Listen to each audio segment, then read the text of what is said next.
100ഓളം സാക്ഷ്യങ്ങൾ നമുക്ക് ഒരുമിച്ച് ചെയ്യാൻ കഴിയുന്നത് അത് സർവം സ്പർശിയായി നിൽക്കുന്നത് കൊണ്ടാണ്.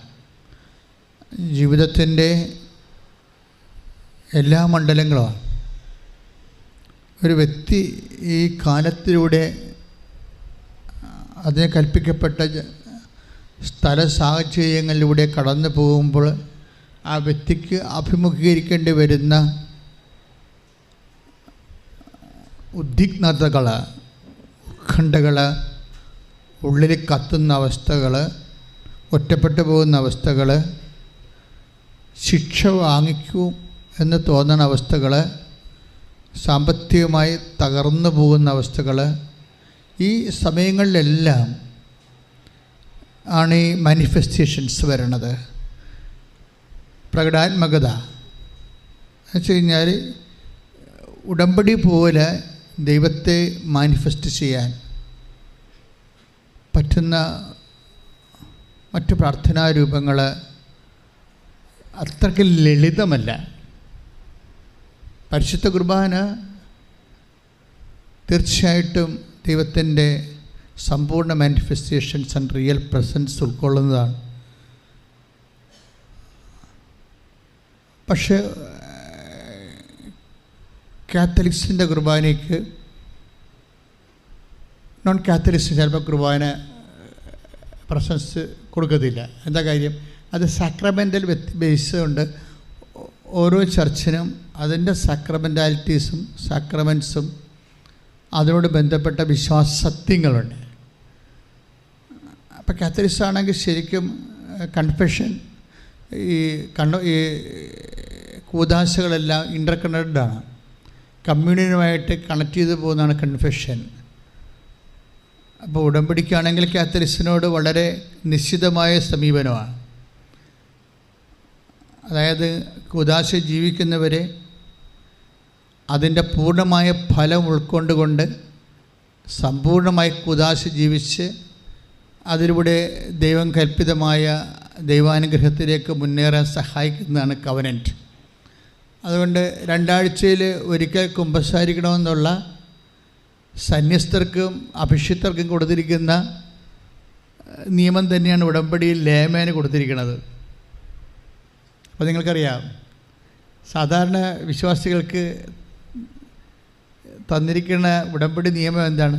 2 ആഴ്ചയിലൊരിക്കൽ കുമ്പസാരിക്കണം. അത് കാനല്ലോ അനുസരിച്ച് സന്യസ്തർക്കും ഞങ്ങളെപ്പോലുള്ള അഭിഷിക്തർക്കും ഉള്ളതാണ്. അതാണ് നിങ്ങൾക്ക് തന്നിരിക്കുന്നത്. അതിൻ്റെ കാരണം എന്താ?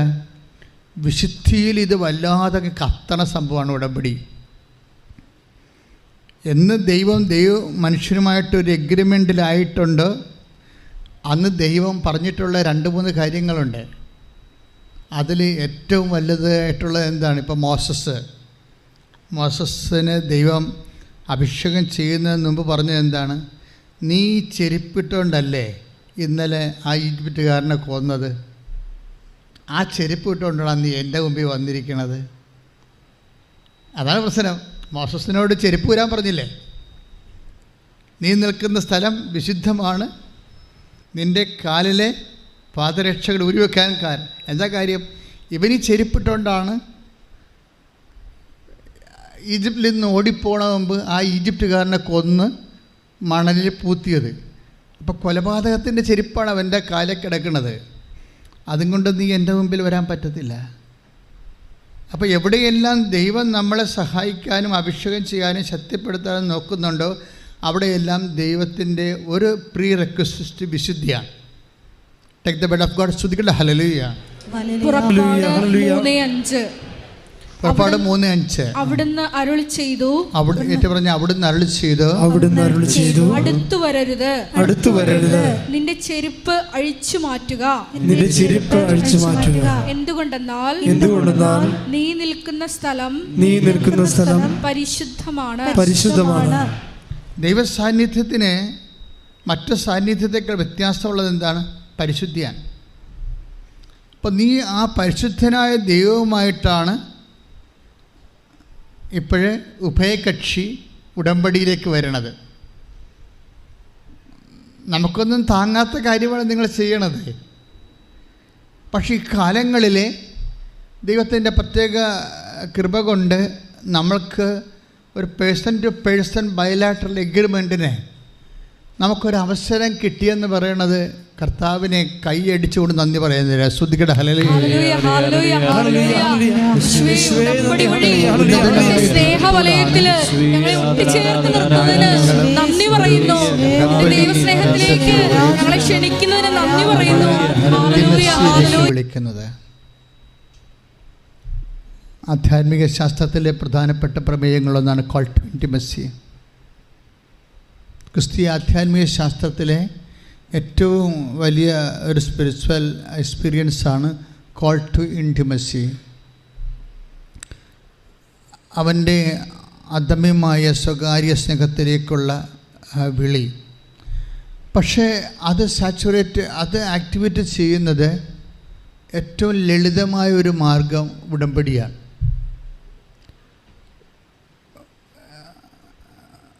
ഉടമ്പടിയിൽ നിങ്ങൾ ചില സമയത്ത് ഉടമ്പടിയെക്കുറിച്ച് വളരെ പെരിഫറലായിട്ടുള്ള ഐഡിയ ഉള്ളവരാണെങ്കിൽ, ഈ തൊലിപ്പുറത്ത് ആശയങ്ങളുള്ള ആൾക്കാരാണെങ്കിൽ പറയും ഇതെന്തോ നിയോഗങ്ങൾ നമ്മൾ എഴുതിയിടുമ്പോൾ അതുപോലെ തന്നെ ദൈവം നമുക്ക് തരണ എന്തോ പരിപാടിയാണ് എന്ന് പറയും.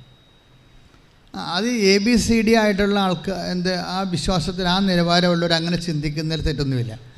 പക്ഷേ ഇതിൻ്റെ യഥാർത്ഥ മുഖം ഭയങ്കര ഹൃദ്യമാണ്.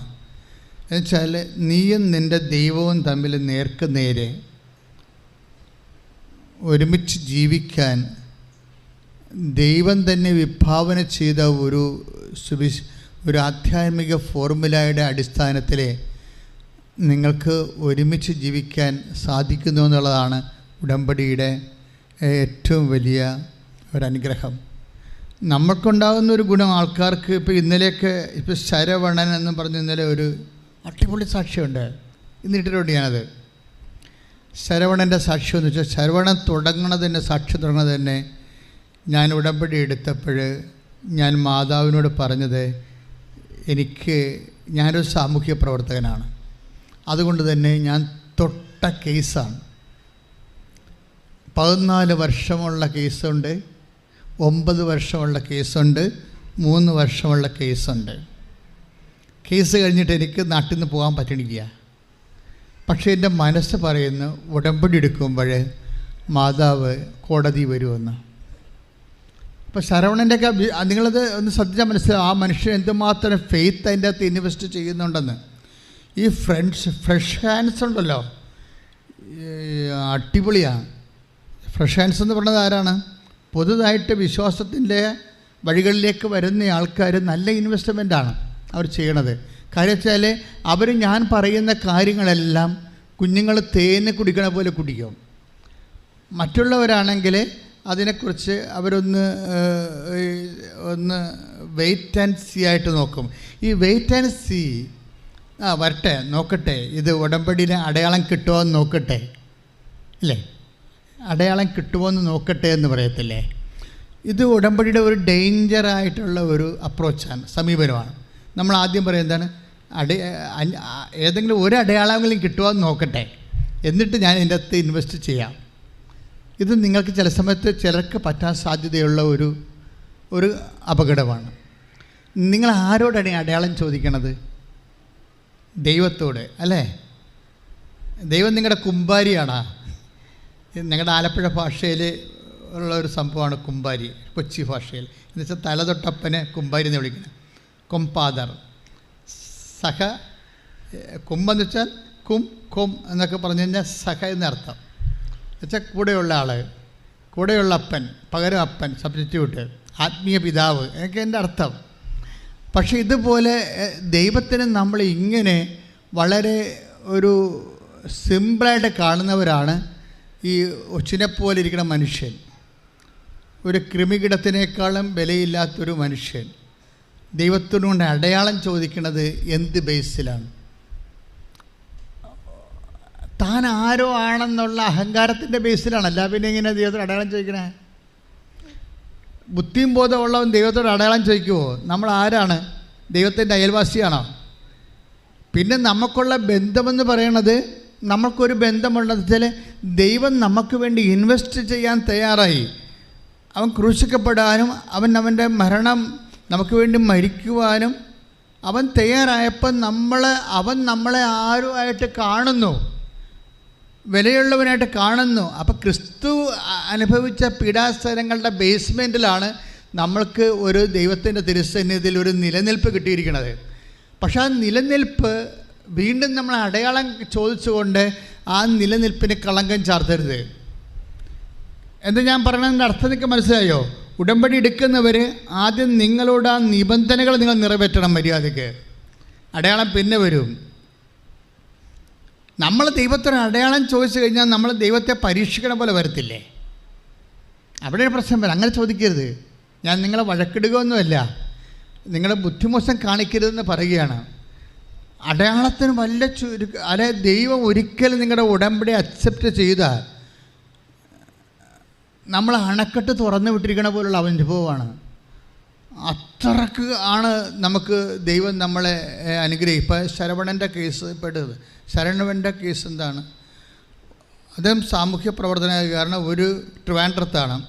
ഒരു അദ്ദേഹത്തിൻ്റെ അടുത്തുണ്ടായിരുന്ന സബ് രജിസ്ട്രാർ ഓഫീസ് വേറെ ഒരു താലൂക്കിലേക്ക് മാറ്റാൻ പോകുന്നു എന്നും പറഞ്ഞ് രജിസ്റ്റർ ഓഫീസ് മാറ്റാൻ പോകുന്നു. വേറെ ഒരു പഞ്ചായത്ത്, താലൂക്കല്ല പഞ്ചായത്തിലേക്ക്, വേറെ ഒരു പഞ്ചായത്തിലേക്ക് ഗവൺമെൻറ് ഹൈക്കോടതി ഇടപെട്ട് മാറ്റാൻ പോകുന്നു എന്നും പറഞ്ഞ് അതിൻ്റെ പേരിൽ വലിയ പീപ്പിൾസ് ക്യാമ്പയിൻ ഉണ്ടായി, ജനകീയമായ ഒരു മുന്നേറ്റവും ഉണ്ടായി.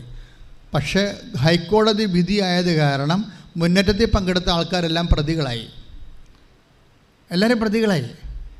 ഈ പ്രതികളായി കഴിഞ്ഞാൽ അതെല്ലാം ക്രിമിനലായിട്ടാണ് പോണത്, സിവിലല്ലല്ലോ, ക്രിമിനലാണ്. അപ്പോൾ ഗവൺമെൻറ് വാദിയും ഇവരെല്ലാം പ്രതികളുമാണ്. ഇപ്പോൾ വാദികൾക്ക് 5 വീതം മുടക്കേണ്ട കാര്യമില്ല, ഇവർ പ്രതികളാണ്. ഇവർക്ക് വല്ല പാസ്പോർട്ടും കിട്ടുക, വല്ല കാലത്തും രക്ഷപ്പെടാപ്പെട്ട് പോകാൻ പറ്റുക, അന്വേഷണം വരുമ്പോഴൊക്കെ എല്ലാം കുരുങ്ങി നാട്ടിൽ തന്നെ കിടക്കുകയും.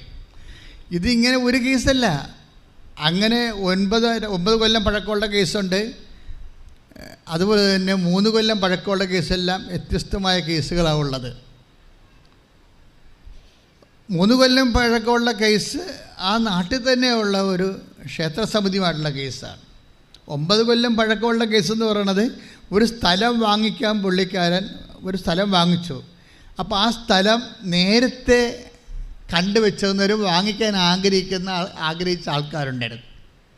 ഒരു കാര്യം പണപ്പൊക്കണ്ടില്ലേ, നമ്മളുമൊക്കെ സ്ഥലം മേടിക്കണതാണ്, നമുക്കൊരു പ്രശ്നവുമില്ല. ചില ആൾക്കാർക്ക് ഇങ്ങനെ പുറകെ നടന്ന് പ്രശ്നങ്ങളിങ്ങനെ പുറകെ നടക്കും. അങ്ങനെ ഒരാളാണ് ശരവണൻ. ഇവർ ആ വാങ്ങിച്ച സ്ഥലത്ത് താമസിക്കാൻ ചെന്നപ്പോഴെന്താണ്, ഈ സ്ഥലം വാങ്ങിക്കാൻ ആഗ്രഹിച്ചു പോയ ആൾക്കാർ ഇവരുമായിട്ട് ബോൾത്തായി, അടിപിടിയായി, അതും കേസായി 9 കൊല്ലം. അപ്പോൾ 14 കൊല്ലത്തെ കേസ്, 9 കൊല്ലത്തെ കേസ്, 3 കൊല്ലത്തെ കേസുകൾ ഇങ്ങനെ മാറ്റി വെച്ചുകൊണ്ടിരിക്കും. അപ്പോൾ ശരവണത് പറയുന്നുണ്ട്, ജഡ്ജി വരുമ്പോൾ APP വരത്തില്ല, APP വരുമ്പോൾ വക്കീൽ വരത്തില്ല, വക്കീൽ വരുമ്പോൾ സാക്ഷിയായ പോലീസ് വരത്തില്ല. ഞാനും എൻ്റെ 2-3 കേസുള്ളതിന് ഞാനും കോടതി അനുഭവിക്കുന്ന പ്രശ്നമായതുകൊണ്ട് എനിക്ക് പെട്ടെന്ന് മനസ്സിലായ കേസ്. ഞാനൊരു അർത്തിങ്കൽ പഞ്ചായത്ത് വേണമെന്നും പറഞ്ഞ് അവിടെ കളക്ടറിൻ്റെ വാദിക്ക് സമരം ചെയ്ത് കടൽ കയറിയപ്പോൾ ഈ നേരെ പടിഞ്ഞാറ് കാട്ടൂർ റോഡ് ഉപരോധം സമരത്തിൽ പങ്കെടുത്ത് എല്ലാം കേസായി. സാമൂഹ്യ പ്രശ്നങ്ങളാണ്, സാമൂഹ്യ പ്രശ്നത്തിൽ ഇടപെടുമ്പോൾ ഉണ്ടാകുന്ന കേസുകളാണ്. പക്ഷേ നമ്മൾ കോടതി ചെല്ലുമ്പോൾ നമുക്കുണ്ടാകുന്ന പ്രശ്നം അതാണ്. കാര്യം എന്താണ്, APP വരേണ്ട സമയത്ത് ജഡ്ജി വരത്തില്ല, ജഡ്ജി ഉള്ളപ്പോൾ സാക്ഷിയായിട്ടുള്ള പോലീസ് വരത്തില്ല. അപ്പോൾ ഇങ്ങനെ നമ്മൾക്ക് മാറ്റി വെക്കും. 14 കൊല്ലം കേസ് മാറ്റി വെച്ചിരിക്കുകയാണ്. 14 കൊല്ലം കേസ് മാറ്റി വെച്ചപ്പോൾ എത്രയോ രൂപ വക്കീലിന് കൊടുക്കേണ്ടി വരും, എത്രയോ രൂപ വക്കീലിന് കൊടുക്കേണ്ടി വരും. എത്രയോ നമ്മുടെ ജോലികളിൽ ഒരു ആഴ്ചയിൽ, ഒരു മാസം, ഒരു ദിവസം വെച്ച് എത്രയോ വർക്കിംഗ് ഡേയ്സ് നഷ്ടപ്പെടും. എത്രയോ സാമ്പത്തിക ബാധ്യതയും ഭാരവും ഉണ്ടാകും ഇതുപോലെ. അപ്പോൾ ഇതെല്ലാം അതാ മനുഷ്യൻ കുരുങ്ങി മടുത്ത് കഴിഞ്ഞപ്പോൾ അവസാനമാണ് ഈ നമ്മുടെ യൂട്യൂബിൻ്റെ ലിങ്കെല്ലാം കിട്ടണത്.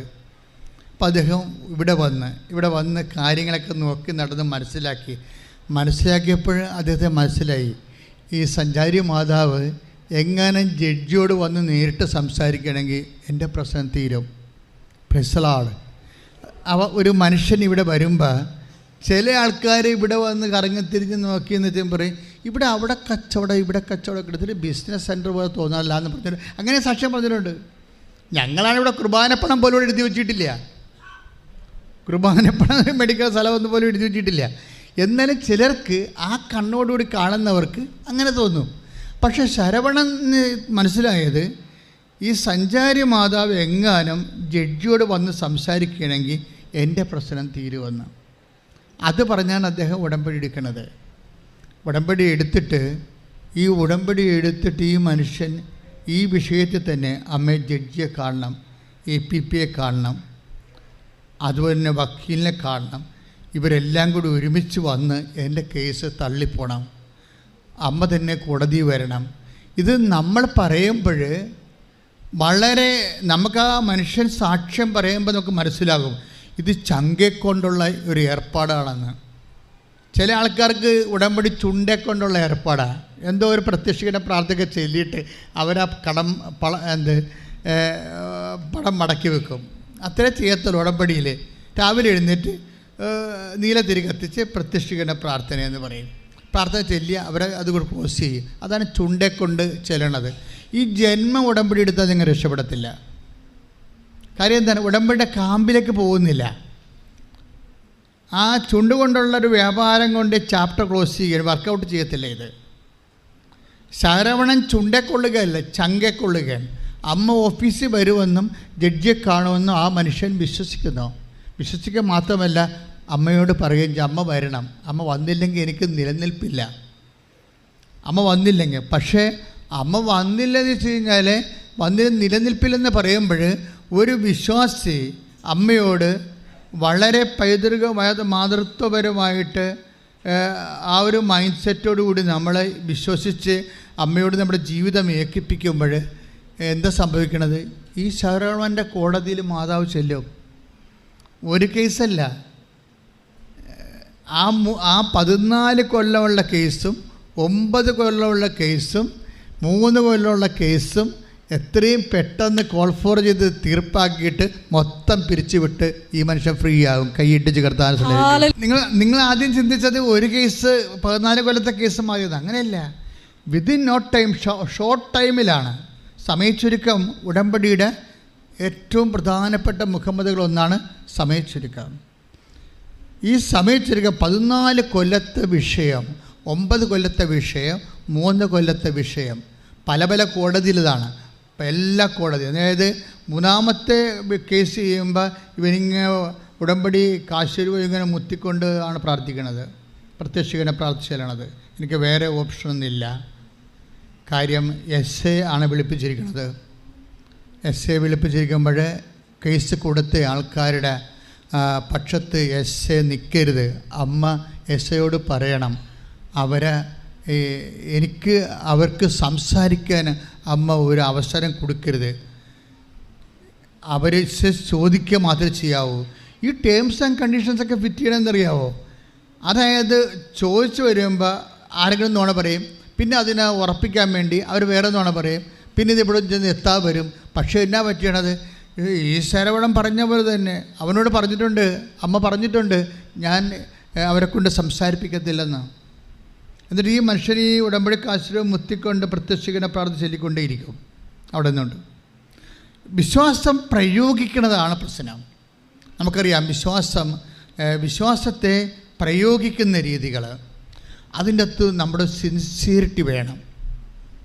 വിശ്വാസ പ്രയോഗത്തിലെ നമ്മുടെ സിൻസിയറിറ്റി, നമുക്ക് ഇതിൻ്റെ അകത്ത് വരുന്നത് നമുക്കൊരു ഉള്ളിൻ്റെ ഉള്ളിൽ നിന്ന് ഒരു ആത്മാർത്ഥത. നിങ്ങൾക്കൊരു പലർക്കും പറ്റുന്ന ഒരു അബദ്ധം അംബിഗസ് ആയിട്ടാണ് ഇത് പറയണത്. ഒക്കുമായിരിക്കും അല്ലേ? ഒക്കുമായിരിക്കും, ഒക്കണം, ഒത്തില്ല പിന്നെ എങ്ങനെയാണ്? ഇങ്ങനെയൊക്കെ ചിന്തിച്ചിട്ട് അവർ കുറച്ച് ആശങ്കകളും കുറച്ച് സമർപ്പണവും എല്ലാം കൂടി ഇങ്ങനെ കുഴഞ്ഞാണ് പോണത്.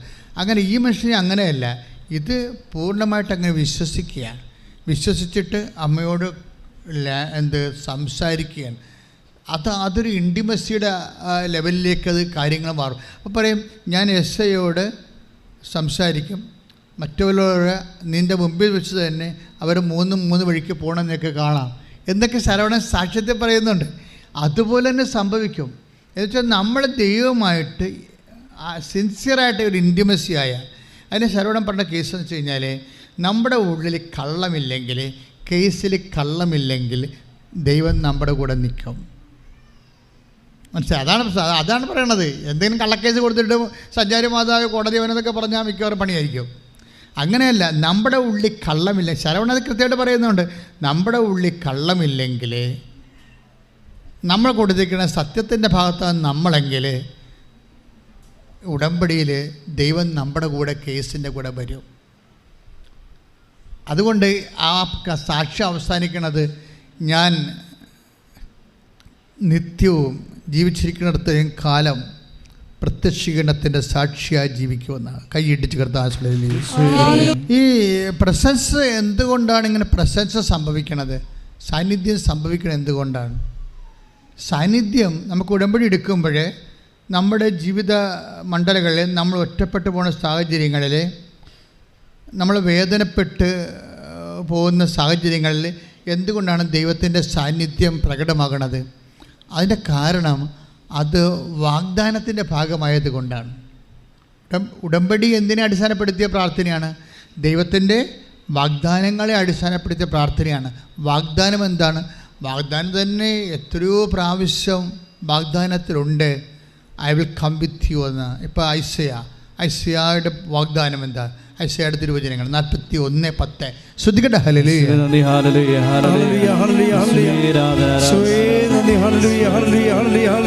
ഐസയ 41:10.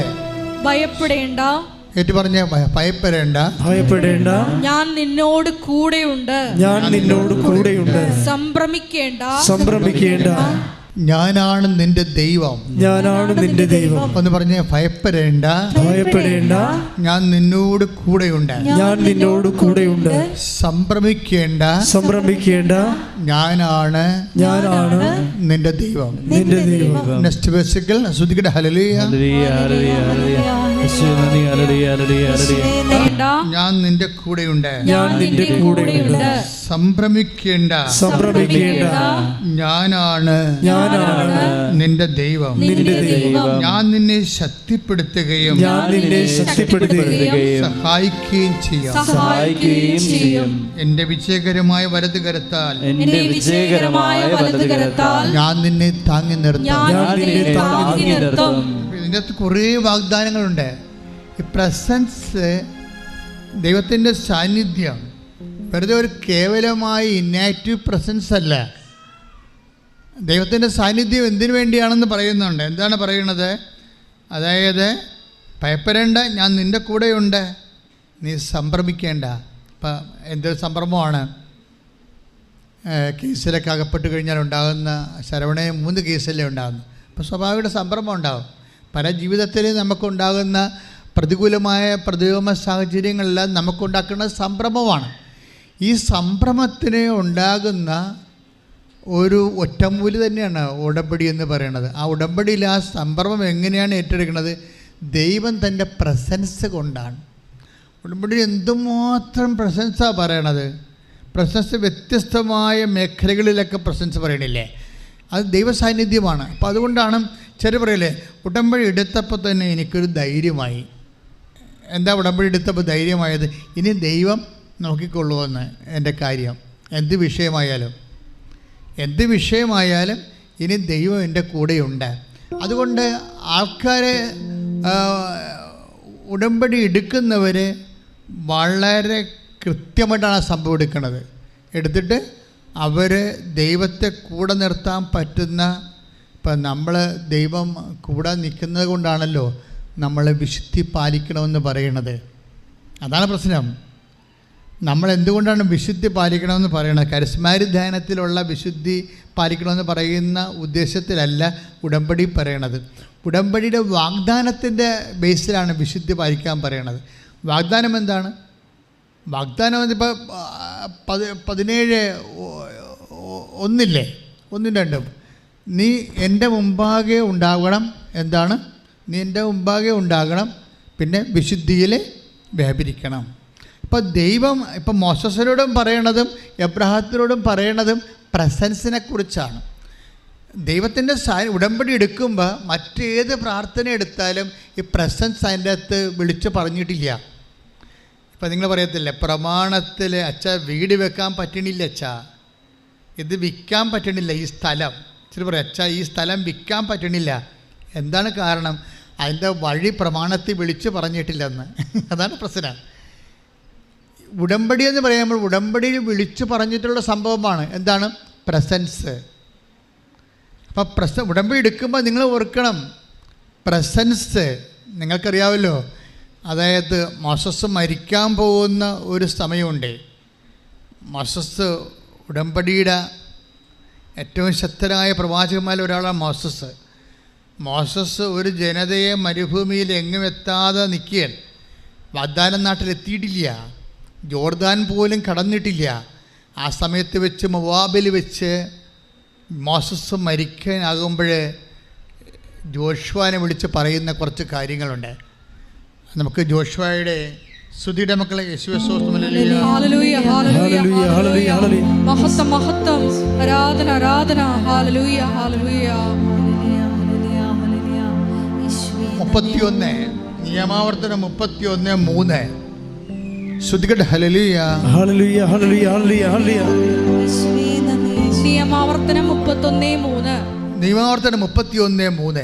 നിങ്ങളുടെ ദൈവമായ കർത്താവ് തന്നെ, ഒന്ന് പറഞ്ഞേ, നിങ്ങളുടെ ദൈവമായ കർത്താവ് തന്നെ നിങ്ങൾക്ക് മുൻപേ പോകും. നിങ്ങൾക്ക് മുൻപേ പോകും. അവിടുന്ന് നിങ്ങളുടെ മുൻപിൽ നിന്ന് ഈ ജനതകളെ നശിപ്പിക്കും. നിങ്ങൾ അവരുടെ ദേശം കൈവശമാക്കുകയും ചെയ്യും. കർത്താവ് അരുളി ചെയ്തിട്ടുള്ളതുപോലെ യോശുവ നിങ്ങളെ നയിക്കും. അതായത് മോസസ് കാലയവനികയ്ക്കുള്ളിലേക്ക് പിരിയുകയാണ്. ഇത്രയും നാൾ അവർക്ക് വെളിച്ചവും തീത്തൂണുമായി ദൈവം തന്നെ മേഘസ്തംഭവും തീത്തൂണുമായിട്ടൊക്കെ നയിച്ചത് ഈ മോസസിൻ്റെ മധ്യസ്ഥ ശക്തിയിലാണ്. ആ മോസസ് എന്ന് പറയുന്ന മഹാപ്രകാശമാണ് ഇസ്രായേലിൻ്റെ മുമ്പിൽ അണഞ്ഞു പോകുന്നത്. അണഞ്ഞു പോകുമ്പോൾ മോസസ് കൊടുക്കുന്നൊരു പ്രത്യാശയാണ്. എപ്പോഴും നമ്മൾ വിചാരിക്കണം അത് ഈ പ്രസൻസാണ്. നമ്മുടെ ജീവിതത്തിലുമൊക്കെ ആരെയും പ്രസക്തമല്ലാത്ത രീതിയിലാണ് ദൈവം ഈ ഭൂമിയിലെ ജീവിതം ഡിസൈൻ ചെയ്തിരിക്കുന്നത്. എന്നുവെച്ചാൽ ആരെയും ആശ്രയിച്ചല്ല ഈ ഭൂമിയിൽ ജീവിതം, ഭർത്താവിനെ ആശ്രയിച്ചല്ല ഭാര്യയെ ഈ ജീവിതം ഡിസൈൻ ചെയ്തിരിക്കുന്നത്. ഭാര്യയെ ആശ്രയിച്ചുമല്ല ഭർത്താവിനെ ഡിസൈൻ ചെയ്തിരിക്കുന്നത്. മക്കളെ ആശ്രയിച്ചല്ല മാതാപിതാക്കന്മാരെ ജീവിതം ഡിസൈൻ ചെയ്തിരിക്കുന്നത്. മാതാപിതാക്കന്മാരെ ആശ്രയിച്ചല്ല മക്കളെ ഡിസൈൻ ചെയ്തിരിക്കുന്നത്.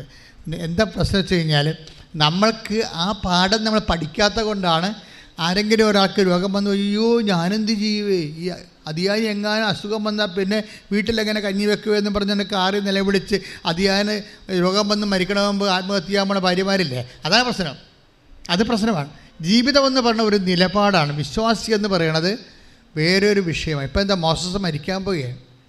മോസസ് ഇന്ന് വരെ ദൈവത്തോട് സംസാരിച്ച മനുഷ്യൻ, ഈ മനുഷ്യൻ ഒരു സുപ്രഭാതത്തിൽ ഇല്ലാണ്ടാകാൻ പോവുകയാണ്. ഭൗതികമായിട്ട് ആ മനുഷ്യനില്ല, നാളെ ആ മനുഷ്യനില്ല. അങ്ങനെ ഒരു അവസ്ഥയിൽ വരുമ്പോൾ ഒരു ജനതയെ ഇരുട്ടിൽ നിർത്തി മരുഭൂമിയിൽ ആടുകൾക്ക് തുല്യം അലയാൻ വിട്ടിട്ട് ഒരാൾ കാവനെയും യുവനയ്ക്കുള്ളിൽ പോകുമ്പോൾ കൊടുക്കുന്ന അഷുറൻസ് എന്താണ്? ഈ പ്രസൻസിനെ കുറിച്ചാണ്. 31:8 വരെ വായിച്ച് ശ്രുതികട്ടെ. ഹല്ലേലൂയ ഹല്ലേലൂയ ഹല്ലേലൂയ. നിയമാവർത്തനം 31:6. ശക്തരും ധീരരുമായിരിക്കുവിൻ. പറഞ്ഞു, ശക്തനും ധീരനുമായിരിക്കുവിൻ. ഭയപ്പെടേണ്ട. അവരെ പ്രതി പരിഭ്രമിക്കുകയും വേണ്ട. എന്തെന്നാൽ നിങ്ങളുടെ ദൈവമായ കർത്താവാണ് കൂടെ വരുന്നത്. അവിടുന്ന് നിങ്ങളെ നിരാശപ്പെടുത്തുകയോ പരിത്യജിക്കുകയോ ഇല്ല. എൻ്റെ മക്കളെ, ഇതെന്ന് വെച്ചാൽ ശക്തനായിരിക്കുക, ശക്തയായിരിക്കുക, ധീരനായിരിക്കുക, ധീരയായിരിക്കുക, പരിഭ്രമിക്കേണ്ട ആവശ്യമില്ല എന്ന് പറയണത് എന്ത് ഗ്യാരണ്ടിയിലാണ്? പ്രസൻസിൻ്റെ ഗ്യാരണ്ടിയിലാണ്, ദൈവത്തിൻ്റെ സാന്നിധ്യത്തിൻ്റെ വാഗ്ദാനത്തിലാണ്. എൻ്റെ ദൈവപൈതരെ, നീ ഒരു വിശ്വാസിയാണെങ്കിൽ നീ വിശ്വസിക്കേണ്ടത് നിൻ്റെ കൂടെയുള്ള ദൈവത്തിൻ്റെ സാന്നിധ്യത്തിലാണ്. നീ ശ്രദ്ധിക്കുക, നിൻ്റെ കൂടെയുള്ള ദൈവത്തിൻ്റെ സാന്നിധ്യത്തെ നിനക്ക് വിശ്വസിക്കാൻ കഴിയുന്നില്ലെങ്കിൽ നീ ഇന്നും ഒരു അവിശ്വാസിയെ തുടരുക എന്നുള്ളത് ഒരു സത്യമാണ്. അതുകൊണ്ട് നിങ്ങൾ തീരുമാനിക്കുക, പ്രാർത്ഥിക്കുക, കർത്താവായ ദൈവമേ, എൻ്റെ ജീവിതത്തിൻ്റെ തകർച്ചകളിലെ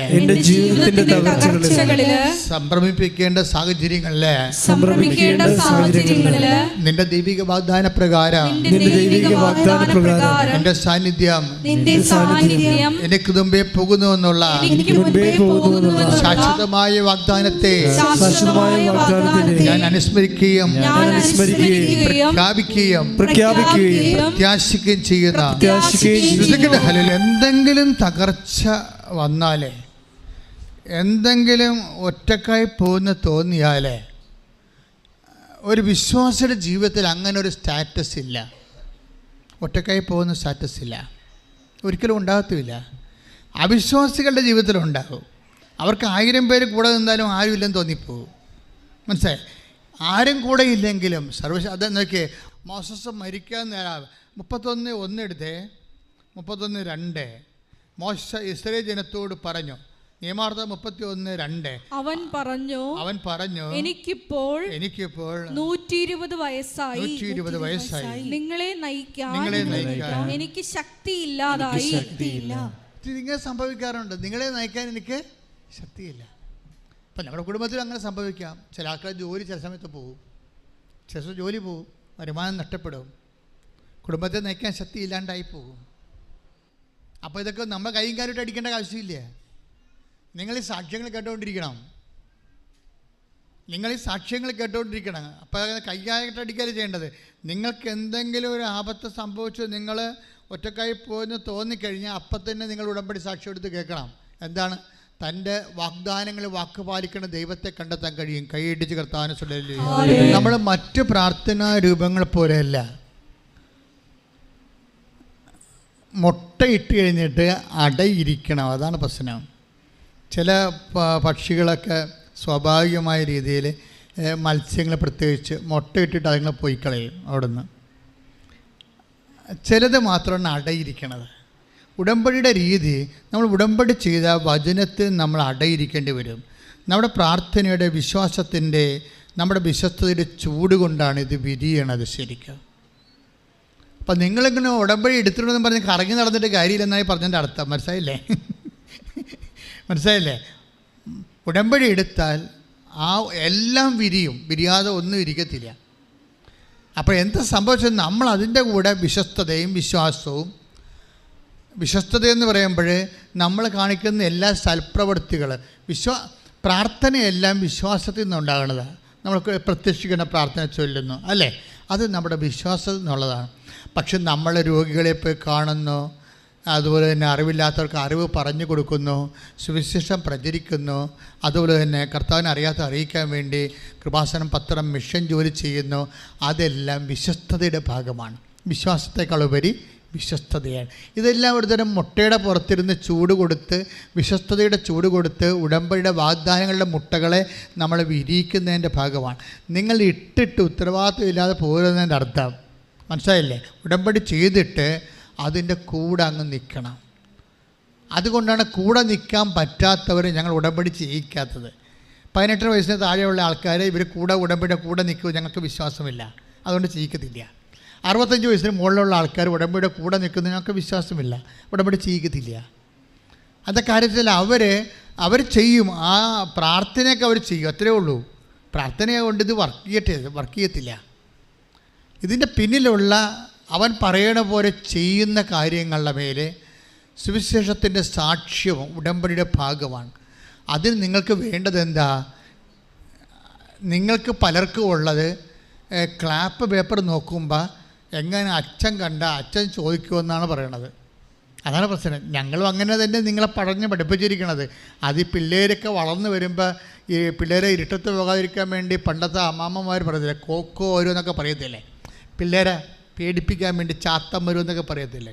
അതുപോലെയാണ് ഈ ക്ലാപ്പ് പേപ്പർ അച്ഛൻ നോക്കുമെന്ന് പറഞ്ഞു. ഞാൻ നോക്കുന്ന കാര്യം സത്യമാണ്. എങ്ങനെ എൻ്റെ കണ്ണിൽ നിങ്ങൾ ഫ്രോഡായിട്ട് കണ്ടു കഴിഞ്ഞാൽ അപ്പം തന്നെ പാക്ക് ചെയ്യുമെന്നുള്ള കാര്യം ഉറപ്പാണ്. പക്ഷേ അതായിരിക്കത്തില്ല അതായിരിക്കരുത് നിങ്ങളുടെ ലക്ഷ്യം. നിങ്ങളുടെ ലക്ഷ്യം എന്താണ്? നിങ്ങൾക്ക് ദൈവസ്നേഹം ഉണ്ടാകണം. ഉടമ്പടി കത്തണത് എപ്പോഴും ദൈവസ്നേഹത്തിലാണ്, ദൈവത്തോടുള്ള വ്യക്തിപരമായ സ്നേഹം. ഈ വ്യക്തിപരമായ സ്നേഹമുള്ളവർക്കുള്ള ഗുണം എന്താണെന്നറിയാവോ? വ്യക്തിപരമായ ദൈവത്തോട് സ്നേഹമുണ്ടെങ്കിൽ ദൈവം പറയുന്നതിൻ്റെ ഇരട്ടി നമ്മൾ ചെയ്യും. ഉടമ്പടി എപ്പോഴും കത്തണത് ഇരട്ടി ചെയ്യുമ്പോഴാണ്. പഴയ നിയമത്തിലും പുതിയ നിയമത്തിലും അങ്ങനെയാണ്. ഈശോ എന്താ പറഞ്ഞ? പഴയ നിയമത്തിൽ എന്താണ് പറഞ്ഞിരിക്കുന്നത്? അതായത് നീ ഇപ്പോൾ take the word of God, ശ്രുതികട ഹല്ലേലൂയ ഹല്ലേലൂയ ഹല്ലേലൂയ ഹല്ലേലൂയ ഹല്ലേലൂയ യേശുവേ നന്ദി ഹല്ലേലൂയ ഹല്ലേലൂയ ഹല്ലേലൂയ ഹല്ലേലൂയ ഹല്ലേലൂയ ഹല്ലേലൂയ ഹല്ലേലൂയ ഉൽപ്പത്തി 24:14 യേശുവേ നന്ദി നന്ദി നന്ദി ഹല്ലേലൂയ ഹല്ലേലൂയ ഹല്ലേലൂയ യേശുവേ നന്ദി ഹല്ലേലൂയ. ഉൽപ്പത്തി 24:14 നിന്റെ കുടം താഴ്ത്തി തരിക, ഞാൻ കുടിക്കട്ടെ എന്ന് പറയുമ്പോൾ, ഒന്ന് പറഞ്ഞ നിന്റെ കുടം താഴ്ത്തി തരിക, നിന്റെ കുടം താഴ്ത്തി തരിക, ഞാൻ കുടിക്കട്ടെ എന്ന് പറയുമ്പോൾ ഇതാ കുടിച്ചുകൊള്ളുക, നിങ്ങളുടെ ഒട്ടകങ്ങൾക്കും ഞാൻ വെള്ളം കോരിത്തരാം എന്ന് പറയുന്ന പെൺകുട്ടി ആയിരിക്കട്ടെ അങ്ങയുടെ ദാസനായ ഇസഹാക്കിന് അങ്ങ് നിശ്ചയിച്ചിരിക്കുന്നവൾ. ദൈവം നിശ്ചയിക്കുന്ന അനുഗ്രഹത്തിന്റെ അടയാളം കണ്ടില്ലേ? എന്ന് വെച്ച് കഴിഞ്ഞാൽ 10 പറഞ്ഞാൽ 5 ചെയ്യുന്ന ആൾക്കാരല്ല, 10 പറഞ്ഞാൽ 20 ചെയ്യുന്ന ആൾക്കാരാണ്. ക്ലിയർ അല്ലേ? എന്താ പറഞ്ഞിരിക്കുന്നത് ഇവിടെ? സിറ്റുവേഷൻ പറഞ്ഞു തരാം. അതായത് ഈ വചനത്തിൻ്റെ ഉൽപ്പത്തി 24:14 സിറ്റുവേഷൻ എന്താ വെച്ച് കഴിഞ്ഞാൽ, എബ്രാഹത്തിൻ്റെ മകൻ ഇസഹാക്കിന് വേണ്ടി ഒരു പെണ്ണ് കാണാൻ വേണ്ടി ഭൃത്യനെ വിടുന്നതാണ് രംഗം.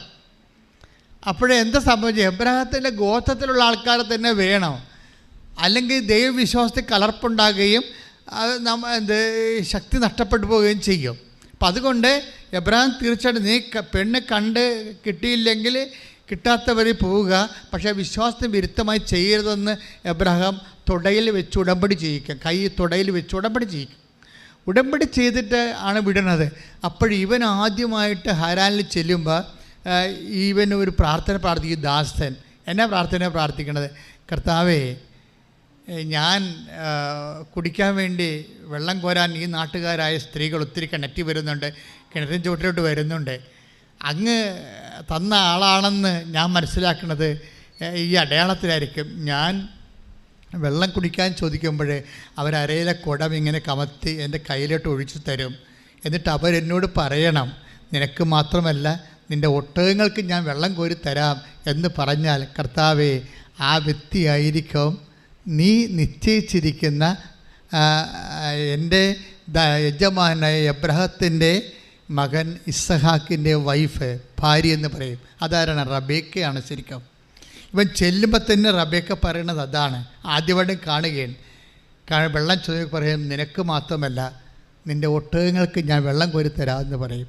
അപ്പോൾ ഇവൻ ദൈവത്തെ സ്തുതിക്കും. എന്താ പറയണത്? ഞാൻ പറഞ്ഞത് ദൈവം കേട്ടു.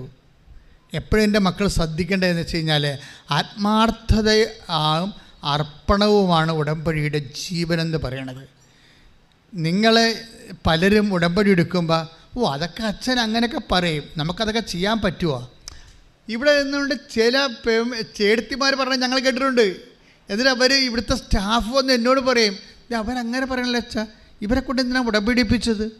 ഇവരിവിടുത്തെ ഉടായ്പ പറ്റിക്കാൻ വേണ്ടി ദൈവത്തിനെ പറ്റിക്കാൻ വന്നിരിക്കുകയാണെന്നൊക്കെ പറയും. ഞാൻ പറയും, എന്ത് ഇങ്ങനെ കുറേ ആൾക്കാരുണ്ട്, ഇപ്പം എന്ത് ചെയ്യാൻ പറ്റും?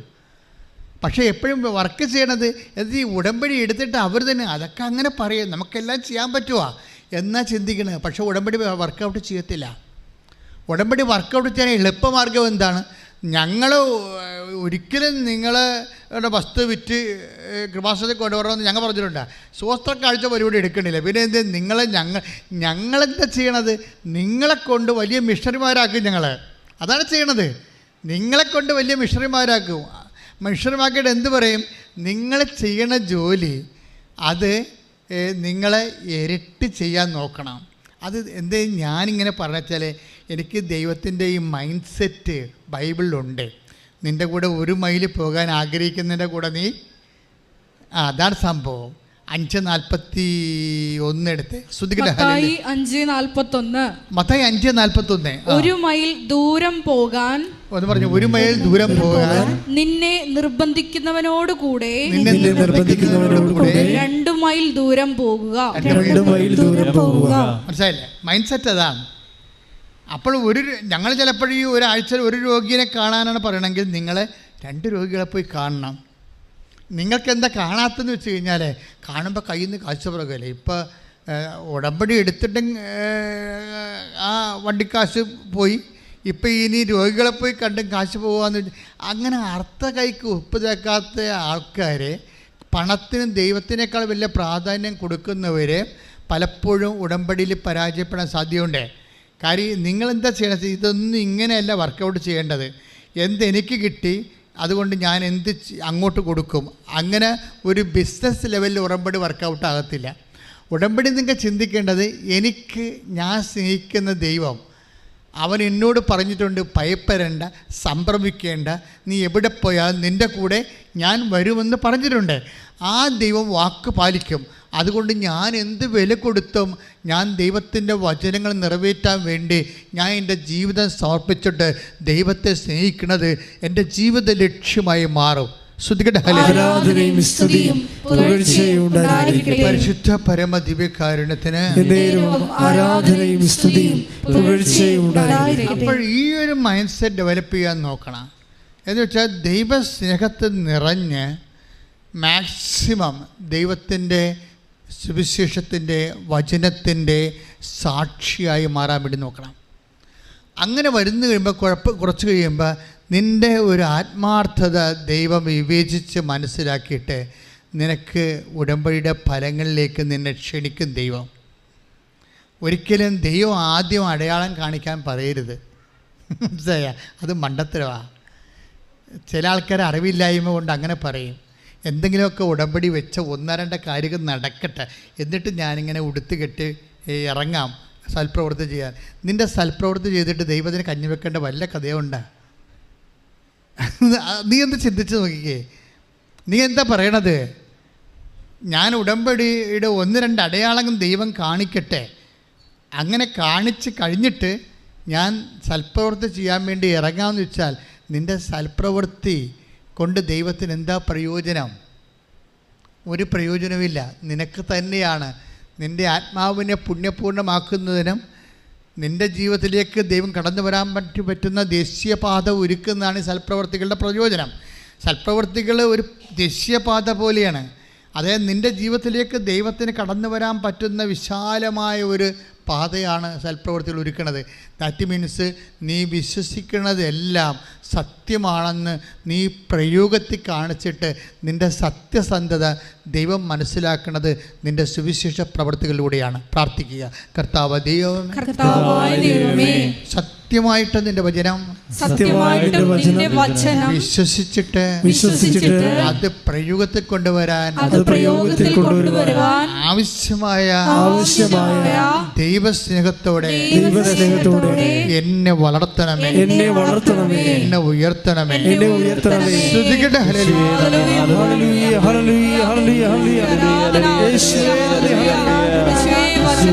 കഴിഞ്ഞാലേ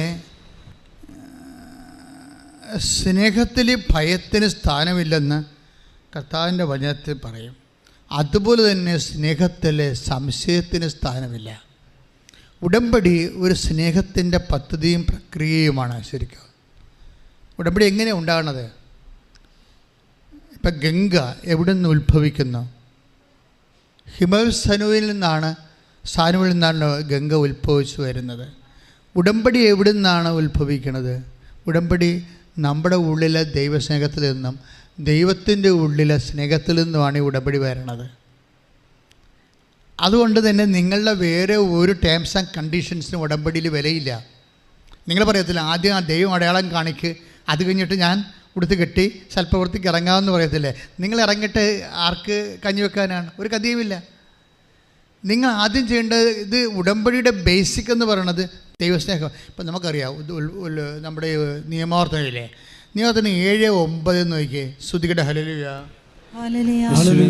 നിയമാവർത്തനം 7:9. നിയമാവർത്തനം 7:9. അതിനാൽ നിങ്ങൾ അറിഞ്ഞുകൊള്ളുക, അതിനാൽ നിങ്ങൾ അറിഞ്ഞുകൊള്ളുക, നിങ്ങളുടെ ദൈവമായ കർത്താവാണ് ദൈവം. നിങ്ങളുടെ ദൈവമായ കർത്താവാണ് ദൈവം. തന്നെ സ്നേഹിക്കുകയും തന്റെ കൽപ്പന പാലിക്കുകയും ചെയ്യുന്നവനോട്, തന്റെ കൽപ്പനകൾ പാലിക്കുകയും ചെയ്യുന്നവനോട് 1000 തലമുറകൾ വരെ ഉടമ്പടി പാലിക്കുകയും അചഞ്ചലമായ സ്നേഹം പ്രകടിപ്പിക്കുകയും ചെയ്യുന്ന വിശ്വസ്തനായ ദൈവം. അചഞ്ചലമായ സ്നേഹം പ്രകടിപ്പിക്കുന്ന വിശ്വസ്തനായ ദൈവം ആണ് ഉടമ്പടി ചെയ്തിരിക്കുന്നത്. എന്തിൽ നിന്നാണ്? തൻ്റെ ഉള്ളിലുള്ള സ്നേഹത്തിൽ നിന്നാണ് വരുന്നിരിക്കുന്നത് ഉടമ്പടി. ഒന്നിന് വായിച്ച വചനം, നിയമാവർത്തനം 7:9 ഒന്നിന് വായിച്ചേ. അതിനാൽ നിങ്ങൾ അറിഞ്ഞുകൊള്ളുക, നിങ്ങളുടെ ദൈവമായ കർത്താവാണ് ദൈവം. തന്നെ സ്നേഹിക്കുകയും തന്നെ സ്നേഹിക്കുക. അപ്പോൾ ഉടമ്പടിയുടെ ഉദ്ദേശം എന്താണ്? ദൈവത്തെ സ്നേഹിക്കുക. അല്ല LTS പാസ്സാക്കണോ? അല്ല, അതൊക്കെ ഇതിൻ്റെ ഇഫക്റ്റാണ്. നിങ്ങൾ അതുമാത്രം നോക്കിക്കൊണ്ടിരുന്നാൽ നടക്കത്തില്ല ഈ സംഭവം. ഉടമ്പടിയുടെ അൾട്ടിമേറ്റ് എയിം എന്ന് പറഞ്ഞത് എന്താണ്? നിൻ്റെ ദൈവത്തെ ഏറ്റവും അടുത്ത ഇക്കാലങ്ങളിലെല്ലാം സ്നേഹിക്കുന്നതിൽ നിന്ന് നിലവാരമുള്ള ഒരു ദൈവസ്നേഹ മനുഷ്യബന്ധത്തിലേക്ക് ഉടമ്പടി നിങ്ങളെ കൂട്ടിക്കൊണ്ടു പോവുകയാണ്. ഒന്നിനു വായിച്ച വചനം, തന്നെ സ്നേഹിക്കുകയും തന്റെ കൽപ്പന പാലിക്കുകയും ചെയ്യുന്നവനോട് 1000 തലമുറകൾ വരെ ഉടമ്പടി പാലിക്കുകയും അചഞ്ചലമായ സ്നേഹം പ്രകടിപ്പിക്കുകയും ചെയ്യുന്ന വിശ്വസ്തനായ ദൈവം. അപ്പോൾ ഈ തന്നെ സ്നേഹിക്കുന്നവരോട് ദൈവം കാണിക്കുന്നത് എന്താണ്? അചഞ്ചലമായ സ്നേഹം തലമുറകളോളം കാണിക്കുക. കഴിഞ്ഞ ദിവസങ്ങളിൽ അലീന എന്ന് പറഞ്ഞൊരു മോളൊരു സാക്ഷ്യം ഉണ്ടായി. അലീനയുടെ സാക്ഷ്യം അനീറ്റ ഫിലിപ്പ്, കാസർഗോഡ്. ഹൃദയാർജകമായ ഒരു സാക്ഷ്യമാണ് അനീറ്റ ഫിലിപ്പ്, കാസർഗോഡ്. അവരുടെ പ്രശ്നം, അവർ ഇറ്റലി വർക്ക് ചെയ്യുന്നവരാണ്. നാട്ടിൽ ഹസ്ബൻഡിൻ്റെ അമ്മ മരിച്ചപ്പോൾ പെട്ടെന്ന് വന്നതാണ് 10 ദിവസത്തെ ലീവിന്. പക്ഷെ അത്യാഹിതം സംഭവിച്ചു. മരിപ്പെല്ലാം കഴിഞ്ഞ് അടക്കമെല്ലാം കഴിഞ്ഞ് അവർ തിരിച്ചു പോകേണ്ട കാലമായപ്പോൾ അവരുടെ അയൽവാസിയുടെ ഒരു തെങ്ങ് മണ്ട ഒടിഞ്ഞ് അവരുടെ കാറിൻ്റെ മുകളിൽ വന്ന് വീണ്. അപ്പോൾ അവരുടെ 3.5 വയസ്സുള്ള ഇസബെല്ല എന്ന് പറഞ്ഞ കുഞ്ഞ് ഇതിൻ്റെ അടിയിലായിപ്പോയി. അതൊരു വല്ലാത്ത ഒരു അവസ്ഥയായിപ്പോയി. കൊച്ചിനെ കാറിൻ്റെ അടിയിൽ നിന്നാണ് ഊരിയെടുത്തവർ. പക്ഷേ അപ്പോൾ കരഞ്ഞു വിളിച്ചിട്ട് ഈ അനീറ്റയുടെ അമ്മ പറയുന്ന സാക്ഷ്യമുണ്ട്, നിങ്ങൾ കേൾക്കണം, നല്ലതായിരിക്കും അത്. ഒരു അത്യാഹിതത്തിൻ്റെ മുമ്പിൽ നിന്നുകൊണ്ട് അവർ ദൈവത്തിനോട് പറയണ കാര്യങ്ങൾ. അമ്മേ, ഞാൻ പോയിട്ട് കാര്യമില്ല, നീ സഞ്ചാരി മാതാവാണെന്ന് എനിക്കറിയാം, നീ പോകണം എൻ്റെ കുഞ്ഞിൻ്റെ കൂടെ ആശുപത്രിയിലെന്ന്. ആ സിറ്റുവേഷൻ നോക്കണം നിങ്ങൾ. അമ്മേ, ഞാൻ പോയിട്ട് കാര്യമില്ല, കാര്യം കുഞ്ഞ് മരിച്ച് ഓൾമോസ്റ്റ് ഓളായിട്ട് മരിച്ചിരിക്കണ പോലെ കാണാം. ഞാൻ പോയിട്ട് കാര്യമില്ല. ഈ ഡെഡ് ബോഡി ആണെങ്കിൽ പോലും അമ്മ പോകണം ആശുപത്രി, നീ സഞ്ചാരി മാതാവാണെന്ന്. പ്രസൻസിനെ കുറിച്ചാണ് നമ്മൾ സംസാരിക്കുന്നത്. ഉടമ്പടിയുടെ ഒക്കാലത്ത് ഞാൻ അച്ഛനായിട്ട് 36 കൊല്ലമായി. ഇത്രയും പോപ്പുലർ പ്രസൻസ് ഉള്ള ഒരു പ്രാർത്ഥനാ പദ്ധതി എൻ്റെ സ്വപ്നത്തിൽ പോലും ഞാൻ കേട്ടിട്ടില്ല, കണ്ടിട്ടില്ല, അനുഭവിച്ചിട്ടില്ല, ഉടമ്പടി അല്ലാതെ. ശ്രുതികട ഹല്ലേലൂയ.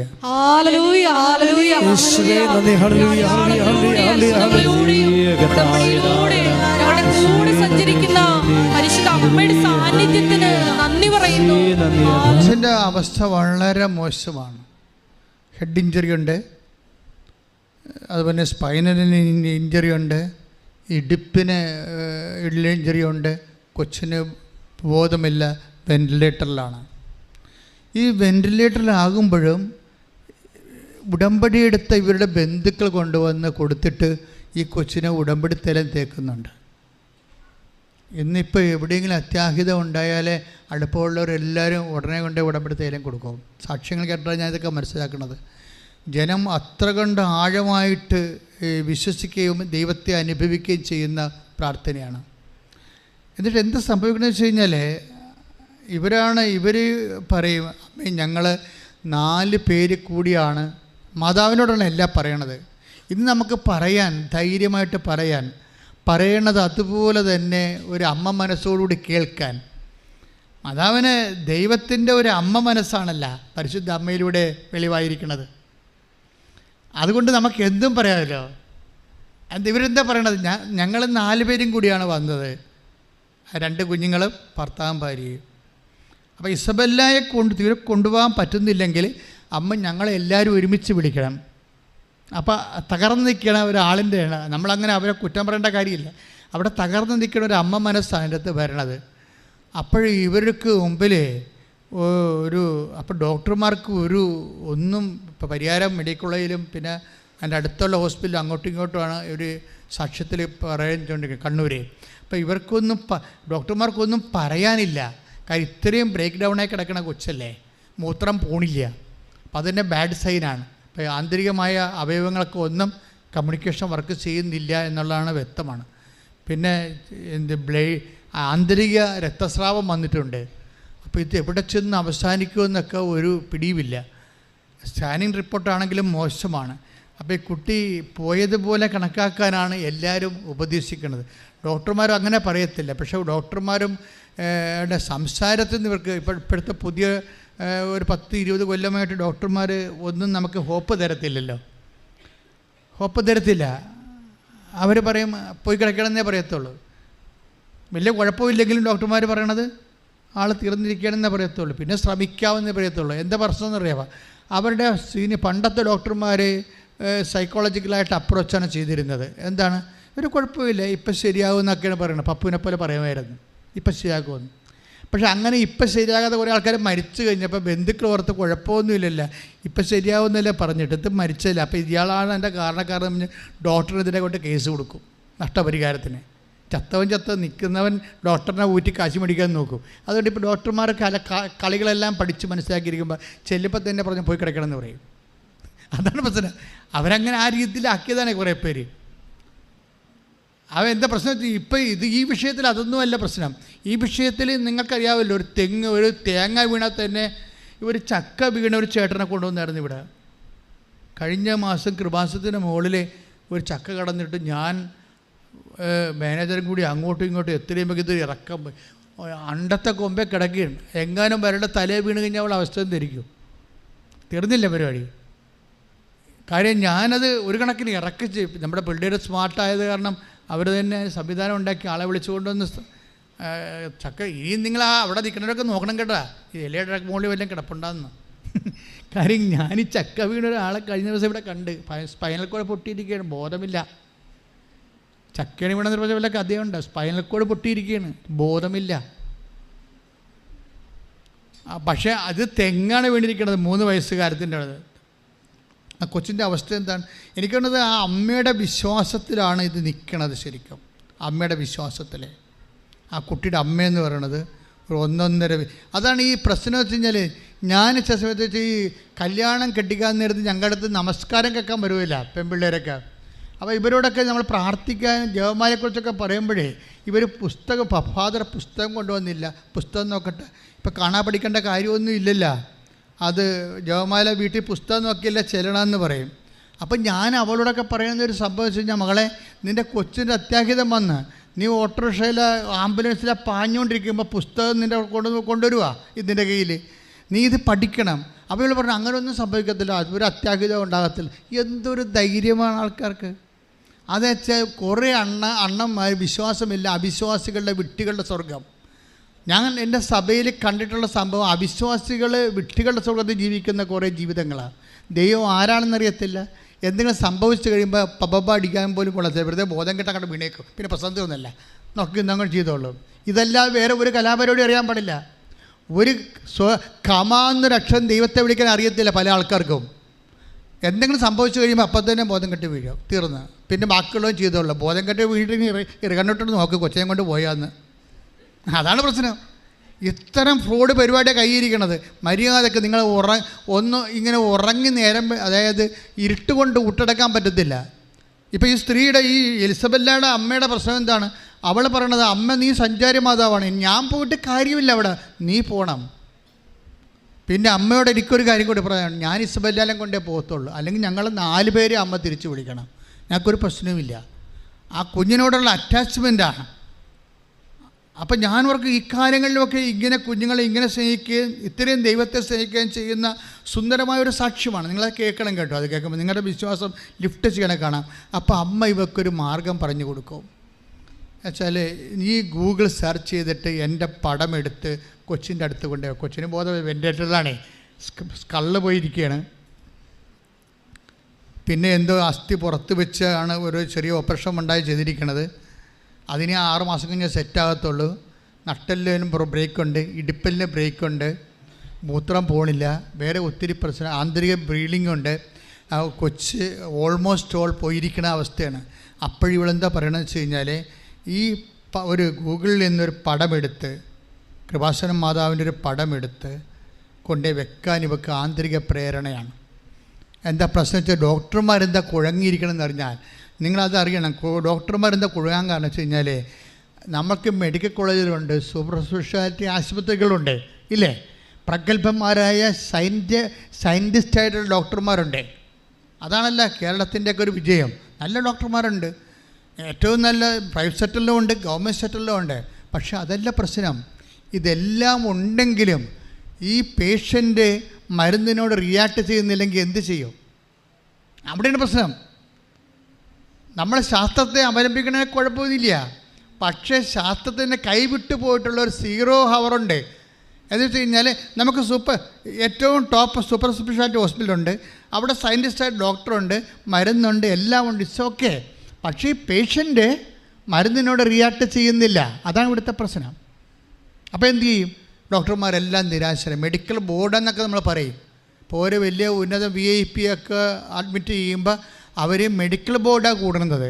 വൃക്കയുടെയും കരളിൻ്റെയും ഹൃദയത്തിൻ്റെയും ബ്രെയിൻ്റെയും എല്ലാ ഡോക്ടർമാരും ഒരുമിച്ച് കൂടിയിട്ടാണ് റിസൾട്ട് പരിശോധിച്ചിട്ടാണ് അവർ ഓരോ ലെവലിലേക്ക് എടുക്കുന്നത്. പക്ഷേ ഏത് മെഡിക്കൽ ബോർഡ്, ഇന്ത്യയിലുള്ള മുഴുവൻ മെഡിക്കൽ ബോർഡ് കൂടിയാലും ആ പേഷ്യൻ്റ് മരുന്നിനോട് റിയാക്ട് ചെയ്യുന്നില്ലെന്നുണ്ടെങ്കിൽ 0 മെഡിക്കേഷൻ നടക്കത്തുള്ളൂ, ഇല്ലേ? ഈ ഒരു ദുരന്തം എൻ്റെ സഹോദരൻ തിരിച്ചറിയണം. ഇവളുടെ ഈ ഇസബെല്ലയുടെ പ്രശ്നം അതാണ്. അവൾ മരുന്നിനോട് റിയാക്ട് ചെയ്യുന്നില്ല. മരുന്നിനോട് റിയാക്ട് ചെയ്യാതിരിക്കുമ്പോഴെന്താ നമുക്ക് അവസാനം? മാതാവിനോട് പറയുക. അമ്മ ഉടമ്പടി എടുത്തിട്ടുണ്ട്. ഇസബെല്ലയുടെ അമ്മയുടെ അമ്മ ഉടമ്പടി എടുത്തിട്ടുണ്ട്. അവരുടെ ഉടമ്പടി തൈലമാണ് കുഞ്ഞിൻ്റെ മേത്ത് കിടക്കുന്നത്. ആൻറ്റി കൊണ്ടുവന്ന ഉപ്പ് ഇസബെല്ലയുടെ മേത്ത് വിതറിയിട്ടിരിക്കുകയാണ്. നോക്കണേ, ഓരോ മനുഷ്യൻ വിശ്വാസം പ്രഖ്യാപിക്കുന്ന രീതികൾ കണ്ടില്ലേ? അപ്പോൾ മാതാവ് ഇവർക്കൊരു ഐഡിയ കൊടുക്കും. എന്താണ്? നീ ഗൂഗിൾ സെർച്ച് ചെയ്തിട്ട് മാതാവിൻ്റെ പടം എടുത്ത് കൊണ്ടുവന്ന് കുഞ്ഞിൻ്റെ തലക്കൽ വെക്കാൻ പറയും. പക്ഷേ ഒരു പ്രശ്നമുണ്ട്, കളർ പ്രിൻ്റ് കിട്ടണില്ല. ഹോസ്പിറ്റലിൽ കളർ പ്രിൻ്റ് കിട്ടും. മൊബൈൽ കൊടുത്തു കഴിഞ്ഞാൽ ഗൂഗിൾ സെർച്ച് ചെയ്തിട്ട് കൃപാസന മാതാവിൻ്റെ കളർ പ്രിൻ്റ് കിട്ടും. പക്ഷേ അവിടുന്ന് അത് ഇടിപ്പിക്കത്തില്ല. അവർ പറയും സ്റ്റാഫിന് മാത്രമേ കൊടുക്കത്തുള്ളൂ എന്ന് പറയും. ഞങ്ങൾ സ്റ്റാഫിന് മാത്രമേ ഇങ്ങനെ ഇതുപോലെ പ്രൈവറ്റ് സേവനങ്ങൾ ചെയ്യത്തുള്ളൂ എന്ന് പറയും.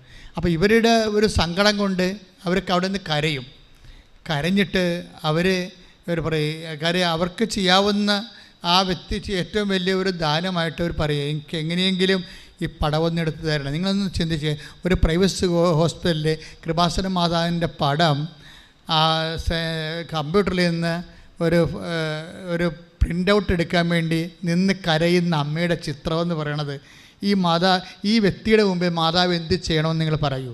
അതാണ് പ്രശ്നം. ഓരോരുത്തന്മാർ ദൈവത്തെ അനുഭവിക്കണമെന്ന് വെച്ച് കഴിഞ്ഞാൽ അവിടെ ഇൻവെസ്റ്റ്മെൻറ്റ് അത്തരമാണ്. അപ്പോൾ ഇവരുടെ കരച്ചിൽ കാണുമ്പോൾ ഇവരുടെ മൊബൈൽ വാങ്ങിച്ചിട്ട്, ഇവർക്ക് മൊബൈലില്ല, അത് കേടായി, വേറെ ഒരു ആളിൻ്റെ മൊബൈൽ മേടിച്ചുകൊണ്ടാണ് ഇവൾ ഓടുകയാണേ.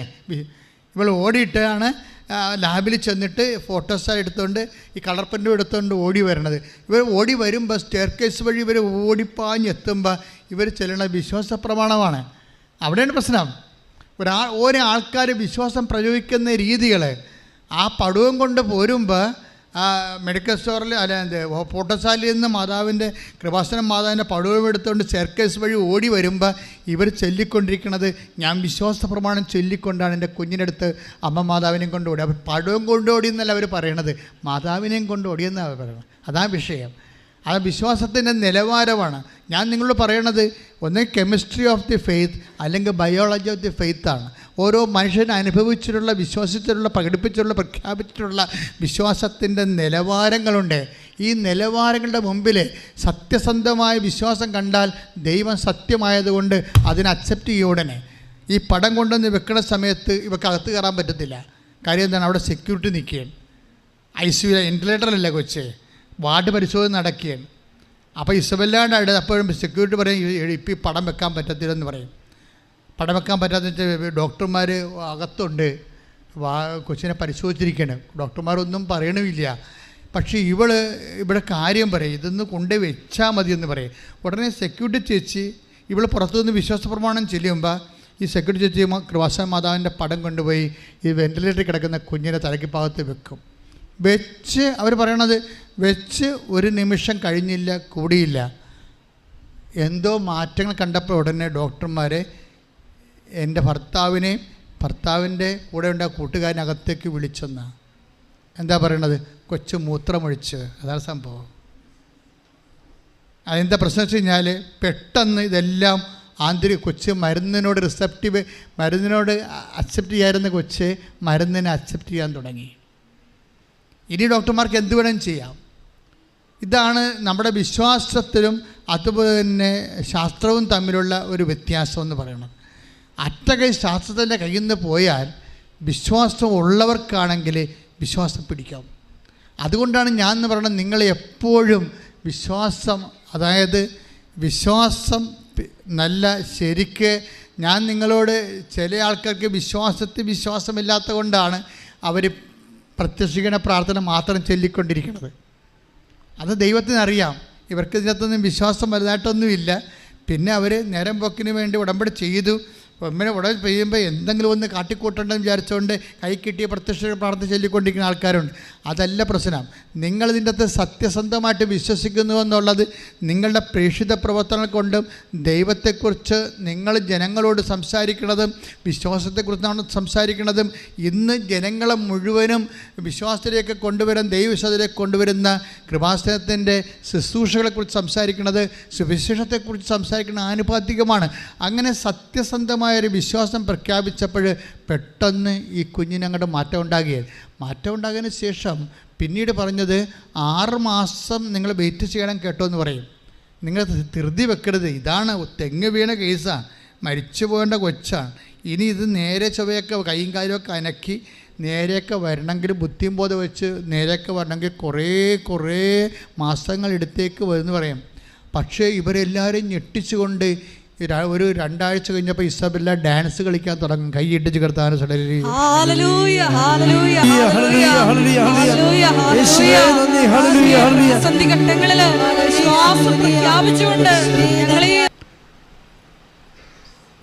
കമ്മ്യൂണിക്കേഷൻ ലെവൽ ശരിയാകും.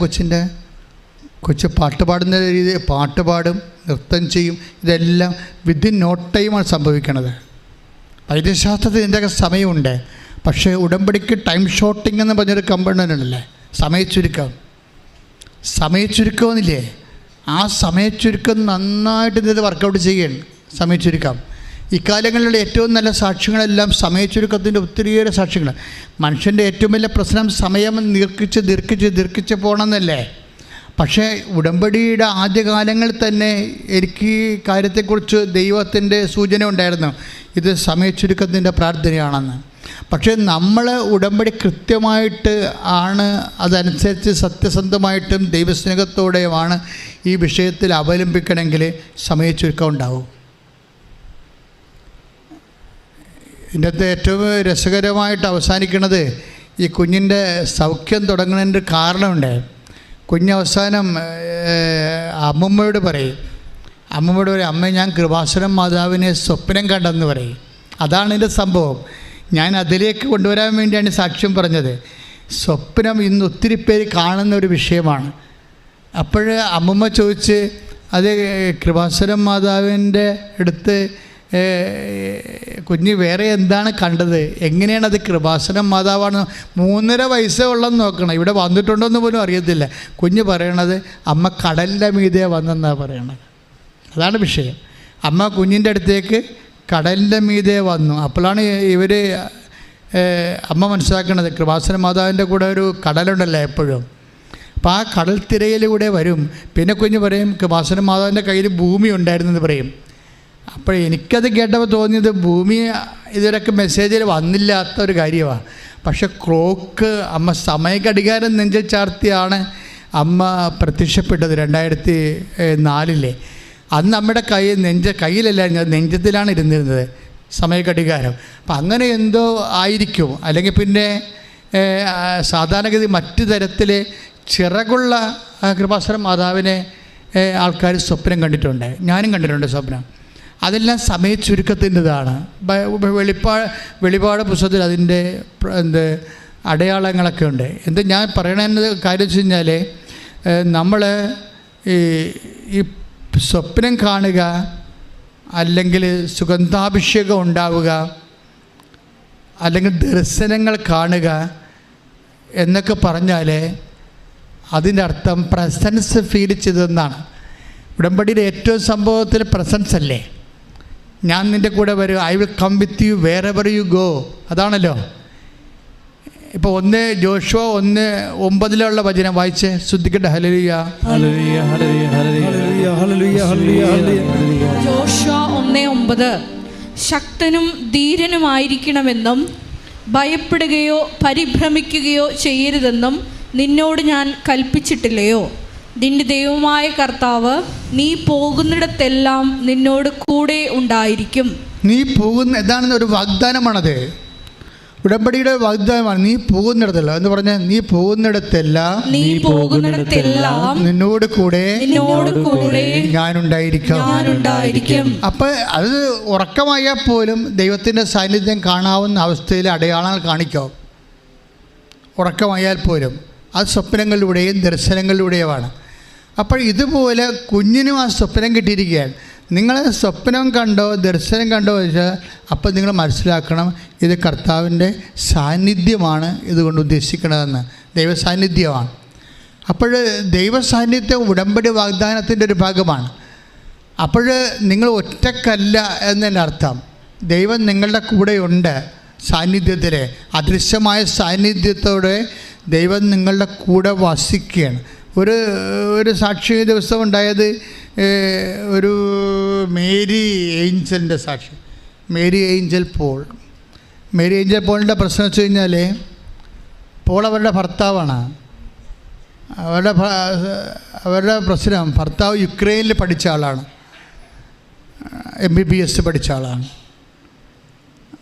അപ്പോൾ അദ്ദേഹത്തിന് യുക്രൈനിൽ പഠിച്ചിട്ട് പിന്നീട് അതിൻ്റെ ഉപരിപഠനം UK അദ്ദേഹത്തിന് അഡ്മിഷൻ കിട്ടി. പക്ഷേ യുക്രൈനിലെ യൂണിവേഴ്സിറ്റിയുടെ ഒരു പേപ്പർ വേണം. അതിന് അവർ പറയണത് ശ്രദ്ധിക്കട്ടെ. ഹല്ലേലൂയ എപ്പിക് പേപ്പർ എന്നാ പറയണത്. എപ്പിക് സെൻറ്ററിൽ നിന്നൊരു പേപ്പർ കിട്ടിയാലേ UK ഇയാൾ അക്സെപ്റ്റ് ചെയ്യത്തുള്ളൂ. പക്ഷേ ആ പേപ്പർ യുദ്ധം നടക്കുകയല്ലേ ഇപ്പോൾ യുക്രൈനിൽ. അവിടെ നിന്ന് ഒരു പേപ്പറും കിട്ടത്തില്ല. യുക്രൈനിൽ ഇപ്പോഴും യുദ്ധം നടന്നുകൊണ്ടിരിക്കണമല്ലോ. അതുകൊണ്ട് അവിടെ നിന്നൊന്നും ഒരു പേപ്പറും കിട്ടത്തില്ല. ആ പേപ്പർ കിട്ടിയാലേ ഇദ്ദേഹത്തിന് UK ജോലി കിട്ടത്തുള്ളൂ. അപ്പോൾ എന്തുമാത്രം കുഴഞ്ഞൊരു പ്രശ്നമാണെന്ന് നോക്കിയേ. പക്ഷെ ഉടമ്പടി എടുത്ത് കഴിയുമ്പോൾ ഇതിനകത്ത് വരുന്നൊരു വിഷയം ഞാൻ നോക്കിയിട്ട് ഈ ഹസ്ബൻഡും ഏഞ്ചൽ മേരിയും പോളും മാതാവിനോട് വ്യക്തിബന്ധമുള്ള ആൾക്കാരാണ്. നിങ്ങളെപ്പോഴും ഒരു വ്യക്തിബന്ധം ഇല്ലാത്തവർക്കാണെങ്കിൽ വ്യക്തിബന്ധം ഉണ്ടാക്കാനുള്ള പ്രാർത്ഥനയാണ് ഉടമ്പടി എന്ന് പറയണത്. പക്ഷെ നിങ്ങളെ വെളുക്കാൻ തേക്കണ പാണ്ടാക്കാൻ വേണ്ടി ഉള്ള ബന്ധം കൂടി കളഞ്ഞടിക്കുകയുള്ളൂ ചില ആൾക്കാർ. കാര്യം ഉടമ്പടി എടുത്ത് ഉഴപ്പുമ്പോഴേ ഉള്ള ബന്ധം കൂടി പോകുകയല്ലേ ഉള്ളൂ. അതങ്ങനെ ചെയ്യരുത്. നിസ്സാരമായ ഒരു ചെറിയ വീക്ക് റിലേഷൻ ആണെങ്കിലും നിങ്ങളെ ഇതിൻ്റെ നിബന്ധനകളെല്ലാം കൃത്യമായിട്ട് പാലിച്ചിട്ട് റിലേഷൻ സ്ട്രോങ് ആക്കണം. അപ്പോൾ ഇവിടെ വൈഫിനും ഉണ്ട് വിശ്വാസം, ഹസ്ബൻഡിനും ഉണ്ട് വിശ്വാസം. അപ്പോൾ അങ്ങനെയുള്ള വിശ്വാസത്തിൽ അവർ ജീവിക്കണമെങ്കിൽ വിത്തിൻ, അതായത് 8 മാസം എടുക്കണ ഒരു പേപ്പർ അതായത് വരുന്നതിന് 8 ദിവസം കൊണ്ട് മാതാവ് ഇക്കറിൽ നിന്ന് പേപ്പർ കൊടുത്തു. ഈ യുദ്ധകാലത്ത് കൈയിടിച്ച് കിടത്താനുള്ള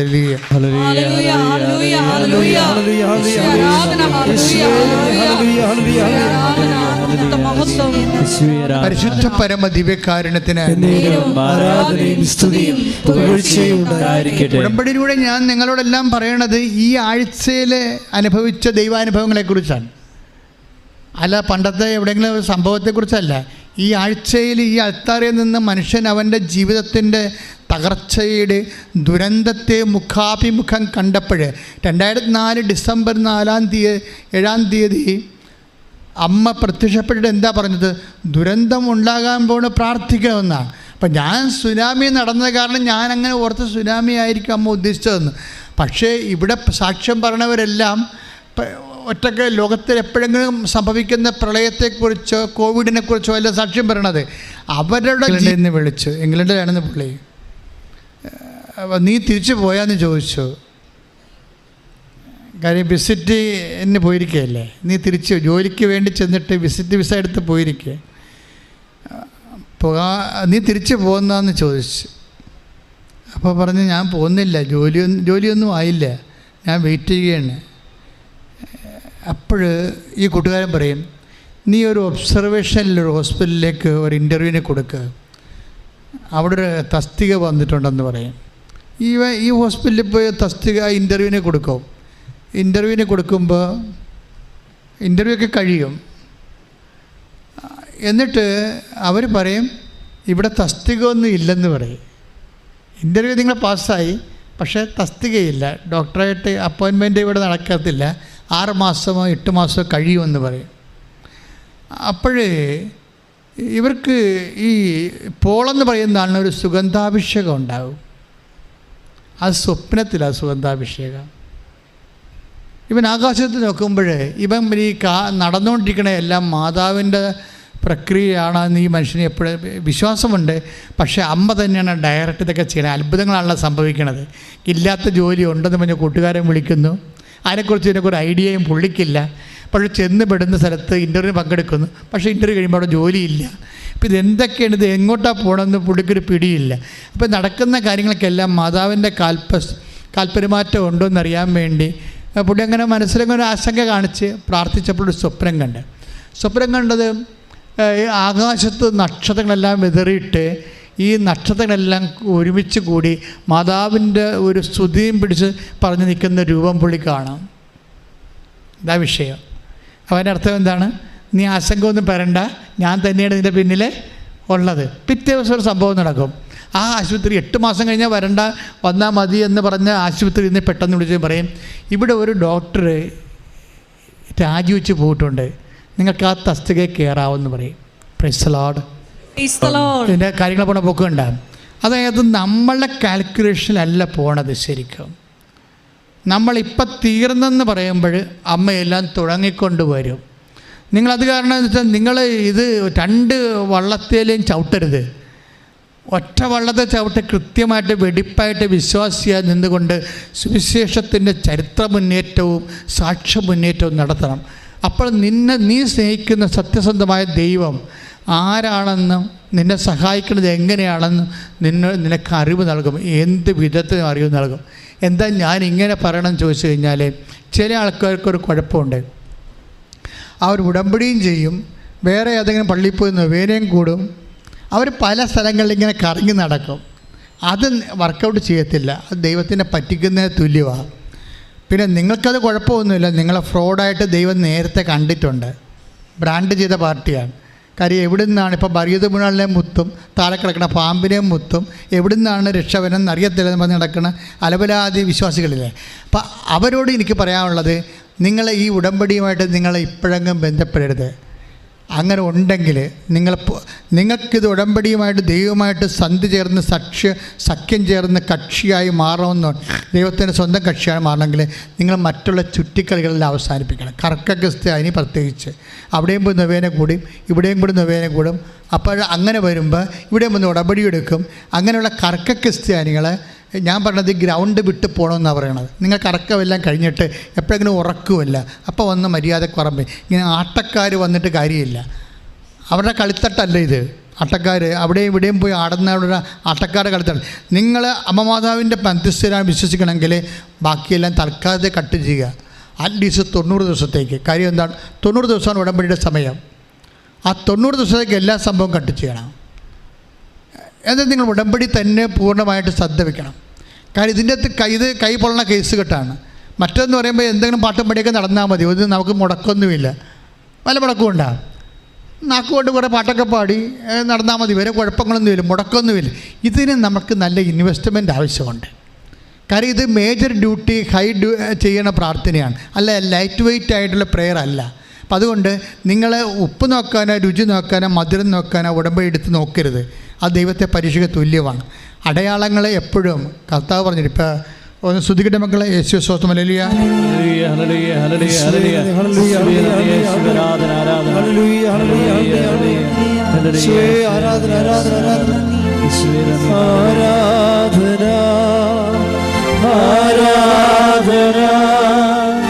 യേശുവേ ആരാധന, ആരാധന, ആരാധന, യേശുവേ ആരാധന. പരിശുദ്ധ പരമ ദിവ്യകാരുണ്യത്തിന് ആരാധനയും സ്തുതിയും പുകഴ്ചയും ഉണ്ടായിരിക്കട്ടെ. ലൂക്ക 21:11 ശ്രുതികടെ ഹല്ലേലൂയ. ഹല്ലേലൂയ ഹല്ലേലൂയ ഹല്ലേലൂയ. ലൂക്ക 11:29. ലൂക്ക 11:29. യേശുവേ നന്ദി. ഹല്ലേലൂയ ഹല്ലേലൂയ ഹല്ലേലൂയ. യേശുവേ ആരാധന ആരാധന ആരാധന. ജനക്കൂട്ടം വർദ്ധിച്ചു വന്നപ്പോൾ അവൻ പറഞ്ഞു തുടങ്ങി. ജനക്കൂട്ടം വർദ്ധിച്ചു വന്നപ്പോൾ അവൻ പറഞ്ഞു തുടങ്ങി, ഈ തലമുറ ദുഷിച്ച തലമുറയാണ്. ഈ തലമുറ ദുഷിച്ച തലമുറയാണ്. ഇത് അടയാളം അന്വേഷിക്കുന്നു. ഇത് അടയാളം അന്വേഷിക്കുന്നു. എന്നാൽ യോനായുടെ അടയാളമല്ലാതെ മറ്റൊരടയാളവും നൽകപ്പെടുകയില്ല. അപ്പൊ ലൂക്ക 11:29 ഇവിടെ കൃപാസനത്തിന് ജനങ്ങളിങ്ങനെ എല്ലാ ദിവസവും വർദ്ധിച്ചു വരികയാണല്ല. ജനം വർദ്ധിച്ചു വരുമ്പോൾ ദൈവത്തിൻ്റെ ഒരു അപ്രോച്ച് അതാണ്. എന്താണ്? ജനക്കൂട്ടം വർദ്ധിച്ചു വന്നപ്പോൾ, ഇപ്പോൾ ഇന്നലെ ഇവിടെ ഇത്തിരി ആളുണ്ടായിരുന്നു, മെനേന്ന് ഇത്തിരി ആൾക്കാരുണ്ടായിരുന്നു, എല്ലാ ദിവസവും ഇത്തിരി ആളുണ്ട്. 3 മണിക്ക് വെളുപ്പിന് ആൾക്കാർ വരാൻ തുടങ്ങും, രാത്രി 9 മണി വരെ വരും. അപ്പോൾ ജനക്കൂട്ടം വർദ്ധിച്ചു വന്ന് വായിച്ചേ 11:29. ജനക്കൂട്ടം വർദ്ധിച്ചു വന്നപ്പോൾ ജനക്കൂട്ടം വർദ്ധിച്ചു അവൻ പറഞ്ഞു തുടങ്ങി, ഈ തലമുറ ദുഷിച്ച തലമുറയാണ്. ഇത് അടയാളം അന്വേഷിക്കുന്നു. എന്നാൽ യോനായുടെ അടയാളമല്ലാതെ മറ്റൊരടയാളവും നൽകപ്പെടുകയില്ല. അതെന്താ പ്രശ്നം വെച്ച് കഴിഞ്ഞാൽ, നമ്മളെ അടയാളം ദൈവം ആദ്യം അടയാളം പ്രവർത്തിക്കട്ടെ, അതാണ് പ്രശ്നം. എന്നിട്ട് ഞാൻ ഉടമ്പടിയുടെ വിശദാംശങ്ങളിലേക്ക് കടക്കാം. എന്നിട്ട് ഞാൻ രോഗികളെ പോയി കാണുകയോ സുവിശേഷം വായിക്കുകയോ സുവിശേഷം പ്രചരിപ്പിക്കുകയോ അല്ലെങ്കിൽ സൽപ്രവർത്തികൾ ചെയ്യുകയോ ചെയ്യാം. ആദ്യം ദൈവം അടയാളം പ്രവർത്തിക്കട്ടെ എന്ന് കാണുന്ന ഒരു 50% ആൾക്കാർ ഉടമ്പടി എടുത്തിട്ടുണ്ട്. ഇവരാണ് ഈ വർദ്ധിപ്പിച്ചിരിക്കുന്നത്. കൃപാസനത്തെ ആളെ വർദ്ധിപ്പിച്ചിരിക്കുന്നത് ഈ അടയാള മോഹികളാണ്. എന്നുവെച്ചാൽ ദൈവം ആദ്യം അടയാളം പ്രവർത്തിക്കട്ടെ, അത് കഴിഞ്ഞിട്ട് ഞാൻ നിബന്ധനകൾ പാലിക്കാം. അങ്ങനെയാണെങ്കിൽ മക്കൾ ഇന്നത് തിരുത്തണം. എന്താ ചെയ്യേണ്ടത്? ആദ്യം ഞാൻ നിബന്ധനകളെ പാലിക്കും. കർത്താവ് ഈ അടയാളം എപ്പോഴായാലും പ്രവർത്തിക്കും. അതെന്താ എപ്പോഴായാലും പ്രവർത്തിക്കുമെന്ന് പറയാൻ കാര്യം എന്നറിയാവോ? ഐസയ 41:10 വായിച്ച് ശ്രുതിക്കട്ടെ. ഹല്ലേലൂയ.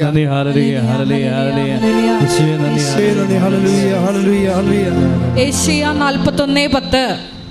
ഭയപ്പെടേണ്ട, ഭയപ്പെടേണ്ട, ഞാൻ നിന്നോട് കൂടെയുണ്ട്. ഞാൻ നിന്നോട് കൂടെയുണ്ട്. സംഭ്രമിക്കേണ്ട, സംഭ്രമിക്കേണ്ട, ഞാനാണ് നിന്റെ ദൈവം. ഞാനാണ് നിന്റെ ദൈവം. ഞാൻ നിന്നെ ശക്തിപ്പെടുത്തുകയും ഞാൻ നിന്നെ ശക്തിപ്പെടുത്തുകയും സഹായിക്കുകയും ചെയ്യും. സഹായിക്കുകയും ചെയ്യും. എന്റെ വിജയകരമായ വലതു കൈകൊണ്ട് ഞാൻ നിന്നെ താങ്ങി നിർത്തും. ഞാൻ നിന്നെ താങ്ങി നിർത്തും. പരിശുദ്ധ പരമദിവ്യകാരുണ്യത്തിന് ആരാധനയും സ്തുതിയും പുകഴ്ചയും ഉണ്ടായിരിക്കട്ടെ. പരിശുദ്ധ പരമദിവ്യകാരുണ്യത്തിന് ആരാധനയും സ്തുതിയും പുകഴ്ചയും ഉണ്ടായിരിക്കട്ടെ. പരിശുദ്ധ പരമദിവ്യകാരുണ്യത്തിന് ആരാധനയും സ്തുതിയും പുകഴ്ചയും ഉണ്ടായിരിക്കട്ടെ. പരിശുദ്ധ പരമദിവ്യകാരുണ്യത്തിന് ആരാധനയും സ്തുതിയും പുകഴ്ചയും ഉണ്ടായിരിക്കട്ടെ. യെരമ്യ 31:3 എടുത്ത് സ്തുതിക്കട്ടെ. ഹല്ലേലൂയ. ഹല്ലേലൂയ, ഹല്ലേലൂയ.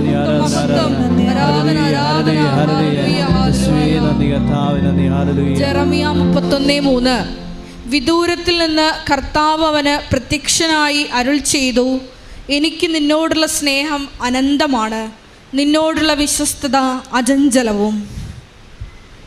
നിന്നോടുള്ള സ്നേഹം അനന്തമാണ്. പറഞ്ഞ്, നിന്നോടുള്ള സ്നേഹം അനന്തമാണ്, വിശ്വസ്തത അചഞ്ചലവും. വിശ്വസ്തത അചഞ്ചലവും. അപ്പോൾ ഈ യെരമ്യ 31:3 വചനം. അപ്പം നമ്മൾ ദൈവം ആദ്യം അടയാളം കാണിക്കണമെന്ന് പറയരുത്. കാരണം ദൈവത്തിൻ്റെ വിശ്വസ്തത അചഞ്ചലമാണ്. എപ്പോഴായാലും അത് അടയാളം കാട്ടിയിരിക്കും.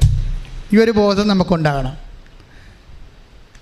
നിന്നോട് സ്നേഹവും നിത്യമാണ്. അപ്പം അതിൻ്റെ അകത്തൊന്നും ദൈവം ഒരു വിട്ടുവീഴ്ചയ്ക്ക് തയ്യാറല്ല.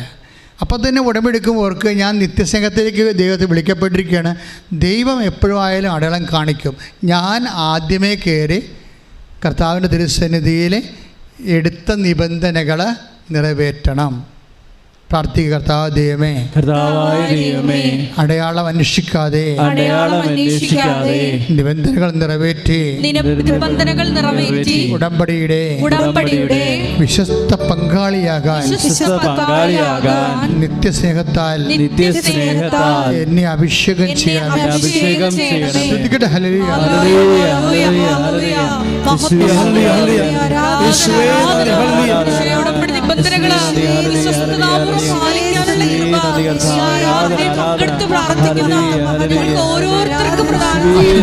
യേശുനാമത്തിൽ ശാസിച്ച് പ്രാർത്ഥിക്കുമ്പോൾ വിശ്വാസപ്രമാണം ചൊല്ലിക്കൊണ്ടിരിക്കണം. വിശ്വാസപ്രമാണം അറിയാൻ പാടാത്തവർ യേശുവേ സ്തോത്രം, യേശുവേ നന്ദി എന്ന് പറഞ്ഞ് യേശു ദിവ്യകാരുണ്യത്തിലെ ആരാധന നടത്തിക്കൊണ്ടിരിക്കട്ടെ. ശ്രദ്ധിക്കട്ടെ. ഹല്ലേലൂയ, ഹല്ലേലൂയ, ഹല്ലേലൂയ, ഹല്ലേലൂയ. യേശുവേ നന്ദി, ആരാധന. ഹല്ലേലൂയ, ഹല്ലേലൂയ, ഹല്ലേലൂയ, ഹല്ലേലൂയ, നല്ലവനായ ദൈവമേ, നിന്റെ ഉന്നതമായ നാമത്തിന് സ്വസ്ഥം ചെയ്ത് കർത്താവേ, നിന്റെ വിശുദ്ധ പൗരോഹിത്യത്തെ നീ മഹത്വപ്പെടുത്തണമേ. സഭയിലുള്ള സാന്നിധ്യം നീ പ്രകടമാക്കണമേ. അമ്മേ, പരിശുദ്ധമേ, ദേവമാതാവേ, എല്ലാ മക്കൾക്കും വേണ്ടി മാധ്യസ്ഥം വഹിക്കണമേ. തീർത്ഥാടനത്തിൽ ഉടമ്പടിയെടുത്ത് ഇപ്പോൾ ഇവിടെ നിന്ന് പ്രാർത്ഥിക്കുന്നവരും ഓൺലൈനായി പ്രാർത്ഥിക്കുന്ന ലക്ഷക്കണക്കിന് മനുഷ്യരുടെ മേൽ കർത്താവിൻ്റെ കരുണ ചൊരിയിട്ട് പ്രാർത്ഥിക്കുന്നു. യേശു ക്രിസ്തുവിൻ്റെ വിശുദ്ധമായ വലത് കരം ഓരോ മകൻ്റെ മേലും മകളുടെ മേലും വയ്ക്കണമേ. സന്ധിബന്ധങ്ങൾ കർത്താവിൻ്റെ അകത്ത് നിറയട്ടെ. മാംസപേശികളിലെ കർത്താവിൻ്റെ അകത്ത് നിറയട്ടെ. രക്തഞരമ്പുകളിലെ കർത്താവിൻ്റെ അകത്ത് നിറയട്ടെ. യേശുവേ, യേശുവേ, യേശുവേ. ആന്തരിക രോഗങ്ങൾ, ആന്തരിക അവയവങ്ങളുടെ രോഗങ്ങൾ, ഹൃദയത്തിൻ്റെ രോഗങ്ങൾ, കിഡ്നി രോഗങ്ങൾ, പങ്ക്രിയാസിൻ്റെ രോഗങ്ങൾ, കരൾ രോഗങ്ങൾ, ഹൃദയ രോഗങ്ങൾ, ഈശോ ആമാശയ രോഗങ്ങൾ, കുടൻ്റെ രോഗങ്ങൾ, ഗർഭാശയ രോഗങ്ങൾ, സിസ്ത് രോഗങ്ങൾ യേശു ക്രിസ്തുവിൻ്റെ നാമത്തിൽ മാറിപ്പോകട്ടെ എന്ന് കൽപ്പിക്കുന്ന ശ്രുതികട്ടെ.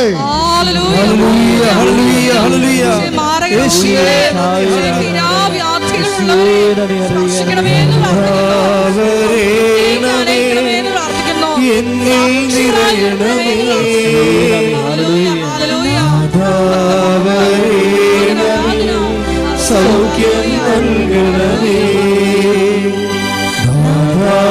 നാഥാവരേണമേ, എന്നിൽ നിറയണമേ, നാഥാവരേണമേ, സൗഖ്യം നൽകണമേ. പരിശുദ്ധ പരമദിവ്യകാരുണ്യത്തിന് എന്നേരവും ആരാധനയും സ്തുതിയും പുകഴ്ചയും ഉണ്ടായിരിക്കട്ടെ. പരിശുദ്ധ പരമദിവ്യകാരുണ്യത്തിന് എന്നേരവും ആരാധനയും സ്തുതിയും പുകഴ്ചയും ഉണ്ടായിരിക്കട്ടെ. വീണ്ടും വിശ്വാസ പ്രമാണം ചൊല്ലിക്കൊണ്ടിരിക്കുക, സ്തുതിച്ചുകൊണ്ടിരിക്കട്ടെ. ഇപ്പോഴ് എപ്പിലെപ്സി രോഗികൾ, അപസ്മാര രോഗികൾ, ഓട്ടിസം രോഗികൾ, അതുപോലെ തന്നെ കാഴ്ചക്കുറവുള്ളവർ, ചെവിക്ക് കേൾവിക്കുറവുള്ളവർ, തൈറോയ്ഡ് രോഗികൾ, ക്യാൻസർ രോഗികൾ, ത്വക്ക് രോഗികൾ, അതുപോലെ തന്നെ സോറിയാസിസ് രോഗികൾ, വ്യത്യസ്തങ്ങളായ വാതരോഗങ്ങൾ, മാനസിക രോഗങ്ങൾ, ഡിപ്രഷൻ രോഗങ്ങൾ, എല്ലാത്തിനും വേണ്ടി ദൈവികമായ ഇടപെടലുണ്ടാകുന്നതിന് വേണ്ടി പ്രാർത്ഥിക്കുന്ന സമയമാണ്. സ്തുതിക്കട്ടെ. കർത്താവേ, നിൻ്റെ വിശുദ്ധ പൗരോഹിത്യത്തെ മഹത്വപ്പെടുത്തണമെന്ന് പ്രാർത്ഥിക്കുന്ന കർത്താവേ, സഭയിലുള്ള സാന്നിധ്യം പ്രാർത്ഥിക്കുന്ന നിശ്ചയെ പലതരത്തിലുള്ള രോഗങ്ങൾ അനുഭവിക്കുന്നവർ, ത്വക്ക് രോഗങ്ങൾ കർത്താവേ, സോറിയാസിസ് രോഗങ്ങൾ കർത്താവേ, അതുപോലെ തന്നെ ശ്വാസകോശ രോഗങ്ങൾ, തൈറോയ്ഡ് രോഗങ്ങൾ, ക്യാൻസർ രോഗങ്ങൾ, കർത്താവേ, മാസപേശി മരവിപ്പ്, കർത്താവ് രക്തസംക്രമണത്തിലുണ്ടാകുന്ന സ്ലോ ഡൗൺ ആയിട്ടുള്ള രോഗങ്ങൾ, കർത്താവ് പ്രഷർ രോഗികൾ, ഷുഗർ രോഗികൾ, കർത്താവ് മുട്ടുവേദനക്കാർ, കർത്താവ് പലതരത്തിലുള്ള ഗർഭാശയ രോഗങ്ങൾ, കിഡ്നി രോഗങ്ങൾ, പാൻക്രിയാസ് രോഗങ്ങൾ, കർത്താവിൻ്റെ വിശുദ്ധമായ രക്തത്താൽ ഈ നിമിഷം അമ്മയുടെ മാധ്യസ്ഥത്തിൽ പൂർണ്ണമായി കഴുകട്ടെ. ഉള്ളം കാലം മുതൽ ഉച്ചവരെ ഉണ്ടാകുന്ന അസ്ഥി രോഗങ്ങൾ, പേശി രോഗങ്ങൾ, എല്ലാ തരത്തിലുള്ള ഞരമ്പുകളുടെ രോഗങ്ങൾ യേശുവിൻ്റെ നാമത്തിൽ കർത്താവെ പൂർണ്ണമായി യേശുവിൻ്റെ സാംക്രമിക രോഗങ്ങൾ, പകരുന്ന രോഗങ്ങൾ യേശുവിൻ്റെ നാമത്തിൽ, യേശുവിൻ്റെ നാമത്തിൽ, യേശുവിൻ്റെ നാമത്തിൽ മാറിപ്പോകട്ടെ. ഹല്ലേലൂയ, ഹല്ലേലൂയ, ഹല്ലേലൂയ. ഈശോയെ ഹല്ലേലൂയ. വരേണമേ, എന്നിൽ നിറയണമേ, നാഥാ വരേണമേ, സൗഖ്യം നൽകണമേ, നാഥാ വരേണമേ, എന്നിൽ നിറയണമേ, നാഥാ വരേണമേ, സൗഖ്യം നൽകണമേ. പരിശുദ്ധ പരമദിവ്യകാരുണ്യത്തിന് ആരാധനയും സ്തുതിയും പുകഴ്ചയും ഉണ്ടായിരിക്കട്ടെ. പ്രിയമുള്ളവർ, ഗർഭാശയ രോഗികൾ, മക്കളില്ലാത്തവർ, കൂടെ കൂടെ അബോർഷൻ സംഭവിക്കുന്നവർ, മക്കൾ ഗർഭത്തിൽ വെച്ച് മരിച്ചു പോകുന്നവർ, പെട്ടെന്ന് കുഞ്ഞുണ്ടായി പെട്ടെന്ന് കുഞ്ഞ് പുറത്തേക്ക് വരുന്ന രോഗമുള്ളവർ, ബ്ലീഡിംഗ് ഉള്ളവർ, നിർത്താത്ത രക്തസ്രാവമുള്ളവർ, പീരീഡ്സ് ഒത്തു വരാത്തവർ, ഇങ്ങനെ മൊബിലിറ്റി ഇല്ലാത്തവർ, എല്ലാവരെയും സമർപ്പിച്ചുകൊണ്ട് നമുക്ക് പ്രാർത്ഥിക്കാം. കണ്ണിന് കാഴ്ചക്കുറവുള്ളവർ, ഉറക്കമില്ലാത്തവർ, കടുത്ത പ്രഷർ രോഗികൾ, പൊറുക്കാത്ത മുറിവുകൾ, കാലൊക്കെ അഴുകിക്കൊണ്ടിരിക്കുന്നവർ, വിരലുകൾ സൂക്ഷിച്ചു കൊണ്ടിരിക്കുന്നവർ, വെരിക്കോസിൻ്റെ അസുഖമുള്ളവർ, കുഞ്ഞു രോഗികളായ കുഞ്ഞു പിള്ളേർ, കിടപ്പിലായവർ, കാലിറക്കാത്തവർ, കഴുത്തുറക്കാത്തവർ, മലർന്നു വീഴാത്ത കുഞ്ഞുങ്ങൾ, സംസാരിക്കാത്ത കുഞ്ഞുങ്ങൾ, പിരിവിരിപ്പുള്ള ഓട്ടിസമുള്ള സ്വഭാവം കാണിക്കുന്ന കുഞ്ഞുങ്ങൾ, എല്ലാവരെയും സമർപ്പിച്ചുകൊണ്ട് കർത്താവിൻ്റെ വിശുദ്ധമായ രക്തത്തിൻ്റെ മഴ പെയ്യാൻ വേണ്ടി സൗഖ്യത്തിൻ്റെ മഴയ്ക്കായി സ്തുതിക്കട്ടെ. ഹല്ലേലൂയ, കർത്താവേ, നിന്റെ ഉന്നതമായ നാമത്തിൽ, സഭയുടെ അധികാരത്തിൽ, കുരിശിൻ്റെ അടയാളത്തിൽ, ദൈവത്തിൻ്റെ ശക്തിയാൽ മാരക രോഗങ്ങൾ, തീരാവേദികൾ യേശുനാമത്തിൽ മാറിപ്പോകട്ടെ. സ്തുതിക്കട്ടെ. ഹല്ലേലൂയ, ഹല്ലേലൂയ, ഹല്ലേലൂയ. യേശുവേ ഹല്ലേലൂയ.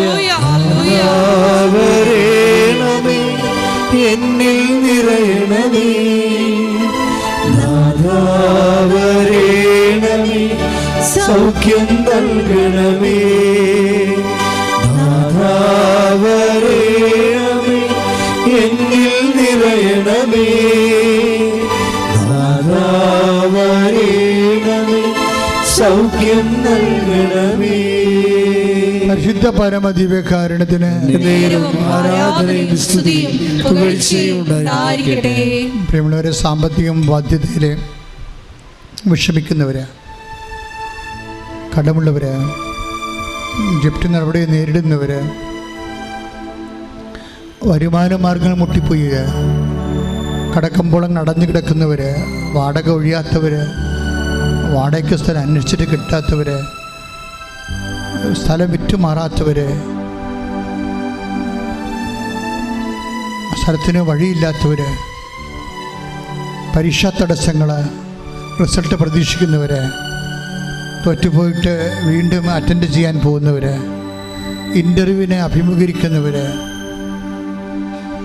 ട്രാൻസ്ഫറിന് വേണ്ടി പരിശ്രമിക്കുന്നവർ,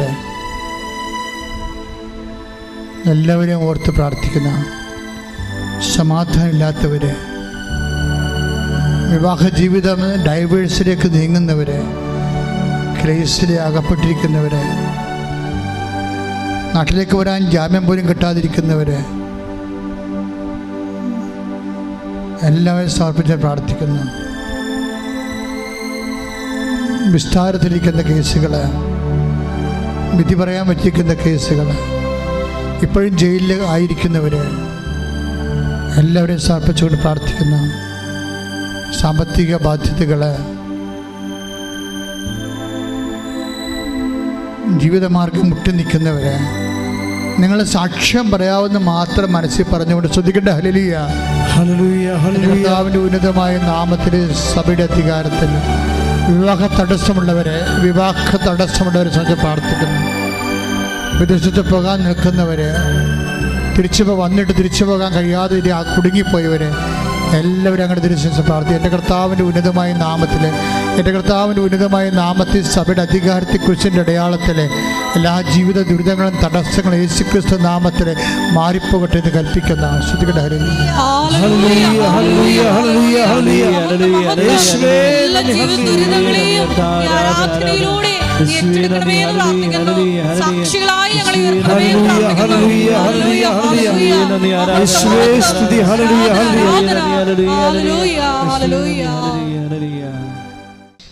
നമുക്ക് പ്രാർത്ഥിക്കാം. മുട്ടെന്നിക്കുക. ഒരു നിമിഷം മൗനമായിട്ട് ഉടമ്പടിയിൽ വെച്ചിരിക്കുന്ന എല്ലാ വിഷയങ്ങളും, ഒപ്പം തന്നെ ഉടമ്പടി പുതുക്കി സമർപ്പിച്ചിരിക്കുന്ന ഓരോ വിഷയങ്ങളും ദൈവമാതാവിൻ്റെ മധ്യസ്ഥയിൽ ദിവികാരുണ്യ സന്നിധിയിൽ സമർപ്പിച്ച് പ്രാർത്ഥിക്കാം. ഒപ്പം തന്നെ ഇപ്പോൾ നമ്മുടെ ജീവിതത്തെ അലട്ടുന്ന ഏതെങ്കിലും തരത്തിലുള്ള പ്രതിസന്ധി ഘട്ടങ്ങളിലൂടെ നിങ്ങൾ കടന്നു പോകുന്നുണ്ടെങ്കിൽ ആ വിഷയവും ഇപ്പോൾ ദിവികാരുണ്യ സന്നിധിയിൽ സമർപ്പിച്ച് പ്രാർത്ഥിക്കാം. അമ്മയുടെ പ്രതിഷേധത്തിൻ്റെ സാക്ഷികളായി ഞങ്ങളെ ഉയർത്തണമേ എന്ന് പ്രാർത്ഥിച്ചുകൊണ്ട് ശിരസ് നമിച്ച് നമുക്ക് ദിവികാരുണ്യനാഥൻ്റെ ആശീർവാദം സ്വീകരിക്കാം.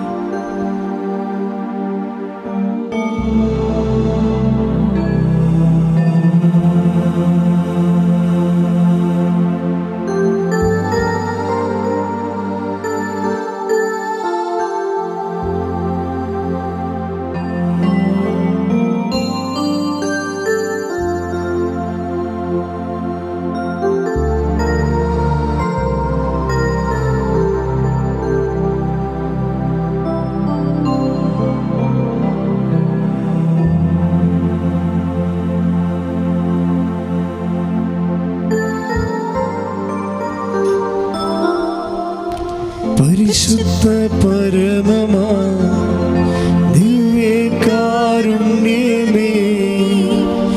എന്നുമെന്നും അങ്ങേയ്ക്കാരാധന.